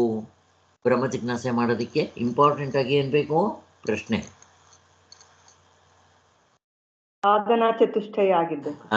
ಸಾಧನ ಚತುಷ್ಟಯ ಯೋಗ್ಯತೆ ಇರಬೇಕಪ್ಪ. ಅವನು ಯಾವನಾದರೂ ಆಗಲಿ, ಇದು ಯಾವ ಧರ್ಮಕ್ಕೆ ಸೇರುತ್ತೆ, ಯಾವ ಧರ್ಮಕ್ಕೂ ಸೇರಲ್ಲ ಅನ್ನೋದು ಇಂಪಾರ್ಟೆಂಟ್ ಪಾಯಿಂಟ್. ಇದರಿಂದ ನಮ್ಮ ಈ ಕೀರ್ತಿ ಸನಾತನ ವೈದಿಕ ಧರ್ಮಕ್ಕೆ ಬರುತ್ತೆ, ಸಾರ್ವತ್ರಿಕವಾಗಿದೆ. ಈ ರಹಸ್ಯವನ್ನು ಇಷ್ಟು ಸ್ಪಷ್ಟವಾಗಿ ಬಿಡಿಸಿ ತೋರಿಸಿದವರು ಶಂಕರಾಚಾರ್ಯರಿಗೆ ಈ ಕೀರ್ತಿ ಬರುತ್ತೆ. ಮತ್ತೆ ಯದ್ವತತ್ವ ಹೋಗ್ಬಿಟ್ಟಿತ್ತು. ತಿರ್ಗಿ ನಮ್ಮ ಸಚ್ಚಿದಾನಂದ ಸರಸ್ವತಿ ಸ್ವಾಮಿಗಳಿಂದ ಇದು ಶುದ್ಧವಾದ ಶಂಕರಾಚಾರ್ಯರು ಏನು ಹೇಳಿದ್ದಾರೆ ಅಂತ ತೋರಿಸ್ಕೊಟ್ಟಿದ್ದರಿಂದ ನಮಗೆ ಅದಕ್ಕೆ ಸಚ್ಚಿದಾನಂದ ಸರಸ್ವತಿ ಸ್ವಾಮಿಗಳನ್ನ ಅಭಿನವ ಶಂಕರರು ಅಂತ ಕರೀತಾರೆ. ಮತ್ತೆ ಇಲ್ಲಿ ಸ್ವಧರ್ಮೇ ನಿಧನಂ ಶ್ರೇಯಂ ಅಂತ ಗೀತೆಯಲ್ಲೂ ಕೂಡ ಹೇಳ್ತಾರೆ. ತನ್ನ ಧರ್ಮದಲ್ಲಿರುವುದೇ ಶ್ರೇಯಸ್ಸು ಅಂತ ಇಲ್ಲಿ ಹೇಳ್ತಾರೆ. ಇಲ್ಲಿ ನಾವು ಇನ್ನೊಂದು ಗಮನಿಸಬೇಕಾಗಿರೋದು, ಅರ್ಜುನ ಭಿಕ್ಷಾ ಎತ್ಕೊಂಡು ಬರುತ್ತೆ, ನಾನು ಭಿಕ್ಷೆ ಎತ್ಕೊಂಡು ಜೀವನ ಮಾಡ್ಕೊಂಡಿರ್ತೇನೆ ಅಂತ ಹೇಳ್ತಾನೆ. ನಮ್ಗೆ ಇದರಿಂದ ಏನು ತಿಳಿಯುತ್ತೆ? ಈ ಒಂದು ಕೊಟೇಶನ್ನಿಂದ ಭಗವದ್ಗೀತೆಯಲ್ಲಿ ಹೇಳ್ತಾರೆ. ಏನು ತಿಳಿಯುತ್ತೆ ಈ ಕೊಟೇಶನ್ನಿಂದ? ಯಾರಾದರೂ ಹೇಳಿಸಿದ್ದಾರೆ? ನಮ್ಮ ಧರ್ಮವನ್ನು ನಾವು ಬಿಡಬಾರ್ದು. ಯಾವ ಧರ್ಮ? ಈಗ ಅವನ ಕ್ಷತ್ರಿಯ ಧರ್ಮ, ಅವನೇನು ಅವನಿಗೆ ರಕ್ಷಣೆ ಮಾಡೋದು, ಯುದ್ಧ ಮಾಡೋದು, ಅದು ಬಿಟ್ಟವನು ಭಿಕ್ಷೆ ಬಿಡ್ತೀನಿ ಅಂದ್ರೆ ಧರ್ಮ ವಿರುದ್ಧವಾಗಿ ಮಾಡೋ ತರ ಆಗತ್ತೆ. ಆ ಧರ್ಮನ ಬಿಡಬಾರ್ದು ಅಂತ ಹೇಳ್ತೇವೆ. ಎಲ್ಲರೂ ಅವನ ಧರ್ಮಕ್ಕೆ ಪಾಲಿಸ್ಬೇಕು. ಅದು ಇಂಪಾರ್ಟೆಂಟು. ಬೇರೆ ಧರ್ಮ ನಮ್ಮ ಧರ್ಮಕ್ಕಿಂತ ಶ್ರೇಷ್ಠವಾಗಿದೆ ಅಂತ ಕಂಡ್ರೂ ಬಿಡಕ್ಕೆ ಹೋಗಬಾರ್ದು. ಯಾಕೆ? ಪ್ರಶ್ನೆ ಕೇಳ್ತಾ ಇದ್ದೀನಿ. ಯಾಕೆ? ಇವಾಗ ಶೂದ್ರಿದ್ದಾರೆ, ಶೂದ್ರಿಗಿಂತ ಬ್ರಾಹ್ಮಣ ಧರ್ಮ ಶ್ರೇಷ್ಠವಾಗಿದೆ. ಯಾಕೆ ಬಿಟ್ಟು ಬಂದರೆ ಏನು ಕಷ್ಟ? ಅವ್ರವ್ರ ಧರ್ಮದಲ್ಲಿ ಅವ್ರು ಮಾಡಿದ್ರೆ ಮೋಕ್ಷ ಪಡಿಬೋದು ಸರ್. ಮೋಕ್ಷ ಪಡಿಬೋದು. ಈಗ ಬ್ರಾಹ್ಮಣರ ಧರ್ಮಕ್ಕೆ ಬಂದರೆ ತುಂಬ ಕಷ್ಟ, ನಿಮ್ಮದು ಸುಲಭ. ಬ್ರಾಹ್ಮಣರದ್ದು ಕಷ್ಟ, ಕ್ಷತ್ರಿಯರದು ಅದೊಂಥರ ಕಷ್ಟ, ವೈಶ್ಯರದು ಸುಲಭ, ಶೂದ್ರದ್ದು ಇನ್ನೂ ಸುಲಭ. ದಡ್ರ ನಿಮ್ಮದು ಬಿಟ್ಟು ಅಲ್ಲಿಗೆ ಯಾಕೆ ಹೋಗ್ತೀರೋ? ತುಂಬ ಕಷ್ಟ, ಅದು ಮಾಡೋಕ್ಕಾಗೋದಿಲ್ಲ. PhD ಎಷ್ಟು ಜನ ಹೋಗ್ತೀರಾ? ಎಲ್ಲರೂ ನಾವು PhDಗೆ ಹೋಗ್ತೀವಿ ಅಂದರೆ ಆಗುತ್ತೇನೋ? ಆಗೋದಿಲ್ಲ. ಅದಕ್ಕೆ ನಿಮ್ಮದ್ರಲ್ಲೂ ಅದೇ ಫಲ ಸಿಗೋದ್ರಿಂದ ನಿಮ್ಮದ್ರಲ್ಲೇ ಮಾಡ್ಕೋಬೋದಲ್ರೋ. ದಡ್ರ ತುಂಬ ಸುಲಭ. ನಿಮ್ಗೆ ಆ ಥರ ಕಾರ್ಯಗಳು ಮಾಡ್ರಿ, ಇದು ಏನೂ ಇಲ್ಲ, ರಾಮಕೃಷ್ಣ ಗೋವಿಂದ ಅಂದ್ರೋ ಮುಕ್ತರಾಗ್ಬಿಡ್ತೀರಾ ಅಂತ ಹೇಳ್ತಾರೆ. ಇವಾಗೆಲ್ಲ ನಾವು ಶೂದ್ರರೇ, ಅದಕ್ಕೋಸ್ಕರ ಇಷ್ಟು ಕಷ್ಟ ಇಲ್ಲ. ಸುಮ್ಮನೆ ಒಂದು ಜಪ ಇಟ್ಕೊಂಡು 13 ವರ್ಷಗಳ ಕಾಲ ಸತತವಾಗಿ ಜಪ ಮಾಡಿದ್ರು ಮುಕ್ತರಾಗ್ಬಿಡ್ತೀವಿ ಅಂತಲೇ ಹೇಳ್ತಾರಲ್ಲ, ಹಾಗೆ.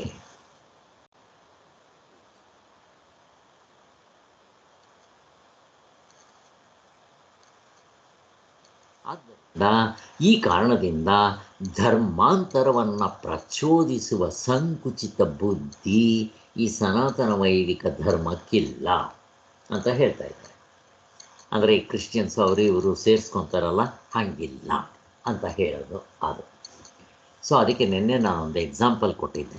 ಯಾರಿಗಾದ್ರೂ ಕೊಡೋಕ್ಕೆ ಬರುತ್ತಾ? ಇರಲಿ, ಅದು ಆಮೇಲೆ ನೋಡೋಣ. ಸಾರ್ವತ್ರಿಕ ಪೂರ್ಣ ಅನುಭವದ ಆಧಾರದಿಂದ ನಡೆಯುವುದು ಸಕಲ ಧರ್ಮ ಅಧರ್ಮಗಳನ್ನು ಮೀರಿರುವ ತನ್ನ ನಿಜವಾದ ಸ್ವರೂಪದಲ್ಲೇ ಇಲ್ಲೇ ನೋಡ್ರಿ, ಧರ್ಮ ಅಧರ್ಮಗಳನ್ನು ಮೀರಿರುವ ತತ್ವ. ಇವತ್ತು ನಾವು ಡಿಸ್ಕಸ್ ಆಯ್ತಲ್ಲ, ಅದು ಸರ್ವಧರ್ಮಾನ್ ಪರಿತ್ಯಜ್ಯ ಮಾಮೇಕಂ ಶರಣಂ ವ್ರಜ. ಎಲ್ಲ ಧರ್ಮ ಅಧರ್ಮಗಳನ್ನು ಕೈಬಿಟ್ಟು ಏಕವಾದ ನನ್ನನ್ನೇ ಶರಣ ಹೊಂದು. ಮತ್ತೆ ಇದೆ ಪಾಪ ಪುಣ್ಯ. ಅಲ್ಲ ಸ್ವಾಮಿ, ಪಾಪ ಬೇಕಾದರೆ ಬಿಡಿ, ಪುಣ್ಯವನ್ನು ನೀವು ಬಿಡಿ ಅಂತ ಹೇಳ್ತೀರಲ್ಲ, ಯಾಕೆ ಮೀರಬೇಕು ಅಂತ ಹೇಳ್ತೀರಲ್ಲ, ಯಾಕೆ ಅಂತ ಪ್ರಶ್ನೆ ಕೇಳಿದ್ರೆ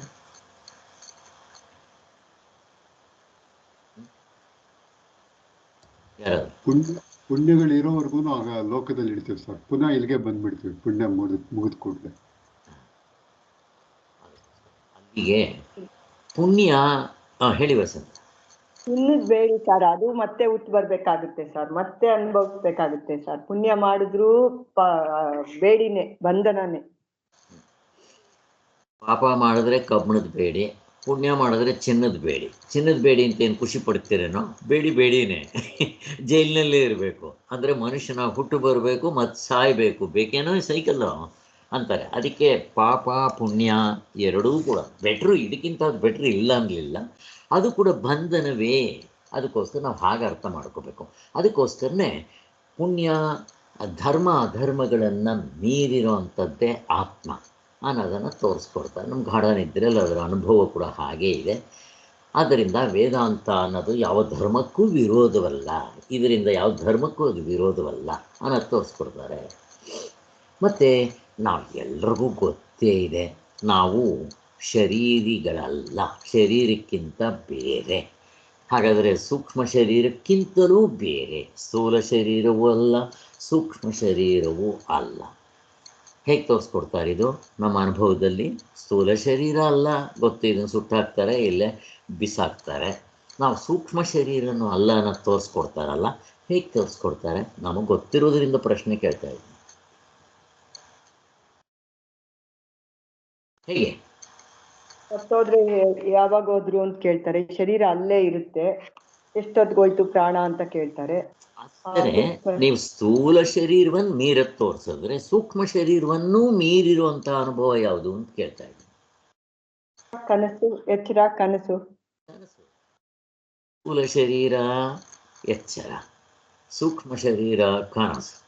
ಎಚ್ಚರ ಇಲ್ಲದೆ ಕನಸಿಲ್ಲದೆ ನಾನು ಗಾಢನಿದ್ರೆಯಲ್ಲಿರೋ ಅನುಭವ ಇದೆಯೋ ಇಲ್ವೋ ಆಗೋಯ್ತು. ಈ ಕೆಲವರು ಕಾರಣ ಶರೀರ ಇದೆ ನಿದ್ದೆಯಲ್ಲಿ ಅಂತಾರೆ. ಈಗ ಇದನ್ನು ತೋರಿಸಿದ್ರೆ ನೆಕ್ಸ್ಟ್ ಏನು ಮಾಡಬೇಕು? ಗೋವಿಂದ, ಇದೇನೂ ಇಲ್ಲ, ಅಲ್ಲಿ ಇರೋದೇ 3 ಅವಸ್ಥೆಗಳು ಮನುಷ್ಯನಿಗೆ, ಅದಕ್ಕೆ ಅವ್ರದ್ದು ಹೊಂದೋದಿಲ್ಲ ಅಂತ ತೆಗೆದಾಕ್ತಾರೆ. ಇರೋದೇ ಸ್ಥೂಲ ಶರೀರ, ಸೂಕ್ಷ್ಮ ಶರೀರ, ಶಾಸ್ತ್ರದಲ್ಲಿ ಹೇಳಿರೋದು. ಕಾರಣ ಶರೀರ ಇವ್ರು ತೊಗೊಂಬಂದು ಹಾಕ್ಕೊಂಡ್ಬಿಟ್ರೆ, ನಿದ್ದೆಯಲ್ಲಿ ಆತ್ಮನಾಗಿದ್ದರೆ ಬಂದು ಕಾರಣ ಶರೀರ ಇದೆ ಅಂದರೆ ಮತ್ತೆ ಇಲ್ಲಿ ತಿಳ್ಕೊಳ್ಳೋಕೆ ಎಲ್ಲಿದೆ? ಅಲ್ಲಿ ಎಚ್ಚರದಲ್ಲಿ ಸ್ಥೂಲ ಶರೀರ, ಸೂಕ್ಷ್ಮ ಶರೀರ, ಆತ್ಮ 3 ಕಲಬೆರಕೆಯಾಗಿದೆ. ಕನಸಿನಲ್ಲಿ ಸೂಕ್ಷ್ಮ ಶರೀರ, ಆತ್ಮ ಕಲಬೆರಕೆಯಾಗಿದೆ. ಈಗ ನೀವು ಕನಸಿನಲ್ಲೂ ನಿದ್ದೆಯಲ್ಲೂ ಕೂಡ ಕಾರಣ ಶರೀರ, ಆತ್ಮ ಕಲಬೆರಕೆಯಾಗಿದೆ ಅಂದರೆ ನಿಮಗೆ ನೋಡ್ಕೊಳ್ಳೋದಕ್ಕೆ ಇನ್ನೊಂದು ಅಧಿಕ ಅವಸ್ಥೆ ಎಲ್ಲಿದೆ? ಇಲ್ಲ. ಅಲ್ಲಿಗೆ ಏನು ಮಾಡಬೇಕು? ಏನಾಯ್ತು ಇವಾಗ? ಏನಾಯ್ತು ಅವಾಗ? ಅನವಸ್ಥಾ ದೋಷ ಬರುತ್ತೆ. ಇಮ್ಯಾಜಿನ್ ಮಾಡ್ಕೋಬೇಕು. ಇವಾಗ ನೀವು ಅನುಭವ ಇಲ್ಲ, ಹೋಯ್ತು, ಕಿತ್ಕೊಂಡೋಯ್ತು. ನಾವು ಗಾಢನಿದ್ರಲ್ಲಿ ಅನುಭವ ತೋರಿಸ್ತೀವಿ, ನೀವು ತೋರಿಸಿ. ಯಾಕೆ? ನಿಮ್ಮ ಕಾರಣ ಶರೀರ ಆತ್ಮ ಮಿಕ್ಸ್ ಆಗಿದೆ, ಅಲ್ಲೂ ಕೂಡ ಅಧ್ಯಾಸ ಇದೆ. ಈಗ ನೀವು ಸಾರ್ವತ್ರಿಕ ಪೂರ್ಣಾನುಭವದಿಂದ ಹೇಗೆ ತೋರಿಸ್ತೀರಪ್ಪ? ಗೋವಿಂದ, ಕಿತ್ಕೊಂಡೋಯ್ತು ನಿಮಗೆ. ಈಗ ನಿಮ್ದೇನಾಯಿತು? ಕರ್ಮಕಾಂಡ ಉಪಾಸನದ ಕಾಣ್ತಾರ, ಇದು ಕೂಡ ನಂಬಿಕೆ, ಶ್ರದ್ಧೆ ಆಯಿತು. ಇವಾಗ ಸಾರ್ವತ್ರಿಕ ಪೂರ್ಣಾನುಭವ ಅಂತ ಹೇಳ್ಕೊತಿರಲ್ಲ, ಬಾಯಿ ಮುಚ್ಕೊಳ್ರಿ. ಬೇರೆ ಧರ್ಮಕ್ಕಿಂತ ನಿಮ್ದೇನೂ ಇಲ್ಲ. ಅಲ್ಲಿಗೆ ಜ್ಞಾನಕಾಂಡ ಅಂತ ಹೇಳ್ಕೊಂಡಿದ್ದೇನಾಯಿತು? ಕಿತ್ಕೊಂಡೋಯ್ತು. ಹೆಂಗೆ ತೊಗೊಂಬರ್ತಾರೆ ನೋಡ್ರಿ. ಅದಕ್ಕೆ ಇವ್ರೇನು ಮಾಡ್ತಾರೆ? ಓಹೋ, ಇಲ್ಲಿ ಕಾರಣ ಶರೀರ ಇದೆ ಅಂತ ಹೇಳ್ಬಿಟ್ಟಿದ್ದಾರಲ್ಲ, ತಪ್ಪು, ಅದು ತಿದ್ಕೊಳ್ಳಲಿಲ್ಲ. ಅದಕ್ಕೋಸ್ಕರ ಅವ್ರೇನು ಮಾಡಿದ್ರು? ತುರಿಯೋ 4ನೇದಿದೆ, ಅಲ್ಲಿಗೇನು ಮಾಡಬೇಕು? ಕಾರಣ ಶರೀರ ಅಲ್ಲಿಗಿರಲ್ಲ ಅಂತ ಹೇಳಿದ್ರು. ನೀವು ಪ್ರಸ್ಥಾನತ್ರ ಭಾಷೆಯೆಲ್ಲ ಬೆಳಿಗ್ಗೆ ಹೊತ್ತು ಹುಡುಕಾಡಿದ್ರೂ ಕಾರಣ ಶರೀರ ಸಿಗಲ್ಲ ಸ್ವಾಮಿ. ಆ ಸ್ವಾಮಿಗಳು ಕಾರಣ ಶರೀರ ಅಂತ ಶಾಸ್ತ್ರದಲ್ಲಿ ಯಾಕೆ ಹೇಳಿದ್ದಾರೆ? ಇವರೇನು ಅರ್ಥ ಮಾಡ್ಕೊಂಡು ಕೂತಿದ್ದಾರೆ? ಇದೆಲ್ಲ ಹೀಗಿರುತ್ತೆ ನೋಡ್ರಿ. ನಮಗೆ ಅರ್ಥ ಆಗುತ್ತೆ, ಪಂಡಿತರಲ್ಲ, ಮಣ್ಣಲ್ಲ, ಏನೂ ಅಲ್ಲ. ಹೇಗೆ ಮಾಡಿದ್ದಾರೆ ಇವರು? ಅದಕ್ಕೆ ಇವರೇನು ಮಾಡಿದ್ರು? ಇವರು ಓಹೋ, ಈಗ ಪಾತಂಜಲಿಗಳು ಹೇಳಿರೋ ಸಾಧನೆ ತಗೊಂಬಂದು ಸೇರಿಸ್ಕೊಂಡಾಗ ಸಮಾಧಿ ಬರುತ್ತೆ. ಆ ಸಮಾಧಿಯಲ್ಲಿ ನಿಮಗೆ ಕಾರಣ ಶರೀರ ಬಿಟ್ಕೊಂಡಿರುತ್ತೆ. ಸಮಾಧಿ ಏನಿವಾಗ ಮುಂದಕ್ಕೆ ಹೇಳ್ತಾರೆ. ಸಮಾಧಿ ಏನದು? ಸಮಾಧಿ ಸಮಾಧಿ ಎಲ್ಲ ಒಂದೇ ಸರ್. ವೈಯಕ್ತಿಕ ಅನುಭವ.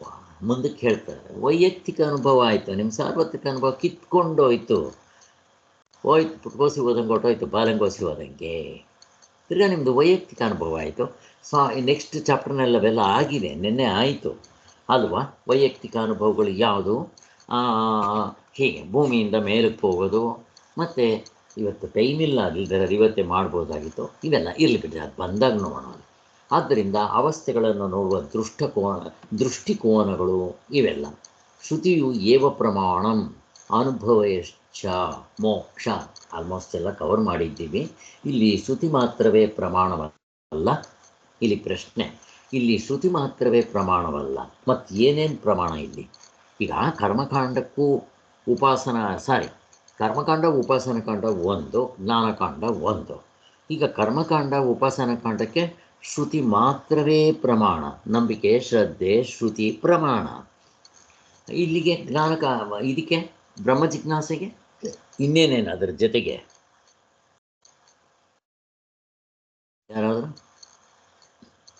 ಅನುಭವ, ಶಾಸ್ತ್ರ, ಆಚಾರ್ಯರು, ಇಷ್ಟು ಪ್ರಮಾಣ ಸರ್. ಇಲ್ಲಿ ಅನುಭವ ಮತ್ತು ಅನುಭವ ಗಮ್ಯವಾದ ತರ್ಕ ಇಷ್ಟು ಸೇರಿಸ್ಕೋಬೇಕು. ಇಷ್ಟು ಅಲ್ತಿ ಸೇರ್ಕೋತೆ. ಅನುಭವಕ್ಕೆ ವಿರುದ್ಧವಾಗಿ ಹೇಳಿದರೆ ಶ್ರುತಿಯೂ ಸಹ ಪ್ರಮಾಣವೆನಿಸಲಾರದು ಅಂತ ಹೇಳಿ ಇಲ್ಲಿ 17ನೇ ಪೇಜು, ನಹಿ ಶ್ರುತಿ ಶತಮಪಿ ಶೀತಃ ಅಗ್ನಿ. ಓದಿಮ್ಮ. ನಹಿ ಶ್ರುತಿ ಶತಮಪಿ ಶೀತಃ ಅಗ್ನಿ ಅಪ್ರಕಾಶೋ ವಾ ಇತಿ ಬ್ರುವತ್ ಪ್ರಾಮಾಣ್ಯ ಮುಪ್ಪೈತಿ. ಬೆಂಕಿಯು ತಣ್ಣಗಿದೆ ಅಂತ, ಅದಕ್ಕೆ ಪ್ರಕಾಶವಿಲ್ಲ ಅಂತ 100 ಶ್ರುತಿಗಳು ಹೇಳಿದ್ರು, ಅಥವಾ ಆ ಚತುರ್ಮುಖ ಬ್ರಹ್ಮ ಅಥವಾ ದೇವರೇ ಬಂದು ಹೇಳಿದ್ರು, ಅಥವಾ ಭಗವದ್ಗೀತೆ ಹೇಳಿದಂಥ ಕೃಷ್ಣ ಭಗವಂತ ಹೇಳಿದ್ರು, ಅಥವಾ ವೇದವ್ಯಾಸರು, ಶುಕ ಮಹರ್ಷಿಗಳು, ಗೌಡಪಾದರು, ಶಂಕರಾಚಾರ್ಯರು, ಸುರೇಶ್ವರಾಚಾರ್ಯರು, ಗೋವಿಂದಪಾದರು, ಯಾರಾದರೂ ನಮ್ಮ ಸಚ್ಚಿದಾನಂದ ಸರಸ್ವತಿ ಸ್ವಾಮಿಗಳು ಹೇಳಿದ್ರು ನಂಬ್ತೀರೇನಪ್ಪ? ಇಲ್ಲ. ಹಾಗೆ ತೊಗೊಂಬರ್ತಾ ಇತ್ತು ಶಂಕರಾಚಾರ್ಯ ತೋರಿಸಿರೋದು. ಇದಿದೆ. ಈ ಸುಮ್ಮನೆ ನಾವೇ ಶಂಕರಾಚಾರ್ಯ ಉಡ್ಸ್ಕೊಂಡು ಹೇಳಿರೋದಲ್ಲ, ವೇದಗಳಲ್ಲಿರೋದನ್ನೇ ತೋರಿಸಿದ್ದಾರೆ. ಅದಕ್ಕೋಸ್ಕರ ಗೀತಾ 18:66 ಇದೆ, ನೋಡ್ರಿ ಬೇಕಾದರೆ. ಹಾಗೆ ಅಂತ ಹೇಳ್ತಾರೆ. ಈ ವಾಕ್ಯ ಪ್ರಮಾಣವೆಂದಾಗುವುದಿಲ್ಲ ಎಂಬುದು ಇದರ ತಾತ್ಪರ್ಯ. ಹೀಗೆಲ್ಲ ಇಷ್ಟೆಲ್ಲ ಆಯಿತು. ಕೊನೆಯದು ಒಂದು 4 ಲೈನ್ ಇದೆ, ಅದರ ಸಾರಾಂಶ ಎಲ್ಲ ಇಲ್ಲಿ ಬಂದ್ಬಿಡುತ್ತೆ. ಬ್ರಹ್ಮವಿದ್ಯೆಯನ್ನು ಹೇಳುವ ಈ ವೇದಾಂತವು ಪ್ರತ್ಯೇಕವಾದ ಶಾಸ್ತ್ರವೆಂದಿಟ್ಟುಕೊಂಡಾಗ ಇಲ್ಲಿ ಧರ್ಮದವರು ಈ ಶಾಸ್ತ್ರವನ್ನು ತಿಳಿಯಬಹುದು ಹಾಗೂ ಅದರ ಪ್ರಯೋಜನವನ್ನು ಪಡೆಯಬಹುದೆಂದು ಎಲ್ಲ ಧರ್ಮಗಳನ್ನು ವೇದಾಂತವು ತಿಳಿಸುವ ರೀತಿಯಲ್ಲಿ ಆಚರಿಸುವುದರಿಂದ ಬ್ರಹ್ಮ ಜಿಜ್ಞಾಸೆಗೆ ಅಧಿಕಾರಿಗಳಾಗಬಹುದು. ಇಲ್ಲಿ ನಮ್ಮ ಈ ಸನಾತನ ವೈದಿಕ ಧರ್ಮದಲ್ಲಿ ಒಂದು ಸ್ಪೆಷಾಲಿಟಿ ಏನಪ್ಪ ಅಂದರೆ ಬ್ರಹ್ಮವಿದ್ಯೆಯನ್ನು ಹೇಳುತ್ತೆ. ಕರ್ಮಕಾಂಡ ಉಪಾಸನ ಕಾಂಡ ಜೊತೆಗೆ ಬ್ರಹ್ಮ, ಆತ್ಮ, ನನ್ನ ನಿಜವಾದ ಸ್ವರೂಪ, ಹೂ ಎಮ್ ಐ, ಆ ತತ್ವದಲ್ಲಿ ನಿಲ್ಲದು. ಇದು ಇನ್ಸ್ಟೆಂಟ್ ಫಲ ಇಲ್ಲೇ ಸಿಗೋದರಿಂದ ಇದರಿಂದ ಬೇರೆ ಶಾಸ್ತ್ರದವರಿಗೂ ಕೂಡ ಸಹಾಯ ಆಗುತ್ತೆ ಅಂತ ಹೇಳ್ತಾ ಇದ್ದಾರೆ. ಈ ದಿಶೆಯಲ್ಲಿ ಶಂಕರಾಚಾರ್ಯರ ಭಾಷ್ಯವನ್ನು ನಾವು ಅಭ್ಯಾಸ ಮಾಡೋದು ಈಗಿನ ಕಾಲಕ್ಕೆ ತುಂಬ ಅತ್ಯವಶ್ಯಕವಾಗಿದೆ. ಅಲ್ಲಿಗೆ ಮುಗಿದು ಸಾಗಿದೆ. ಜೈ ಶ್ರೀರಾಮ್. ಓಂ ಶಾಂತಿ ಶಾಂತಿ ಶಾಂತಿ.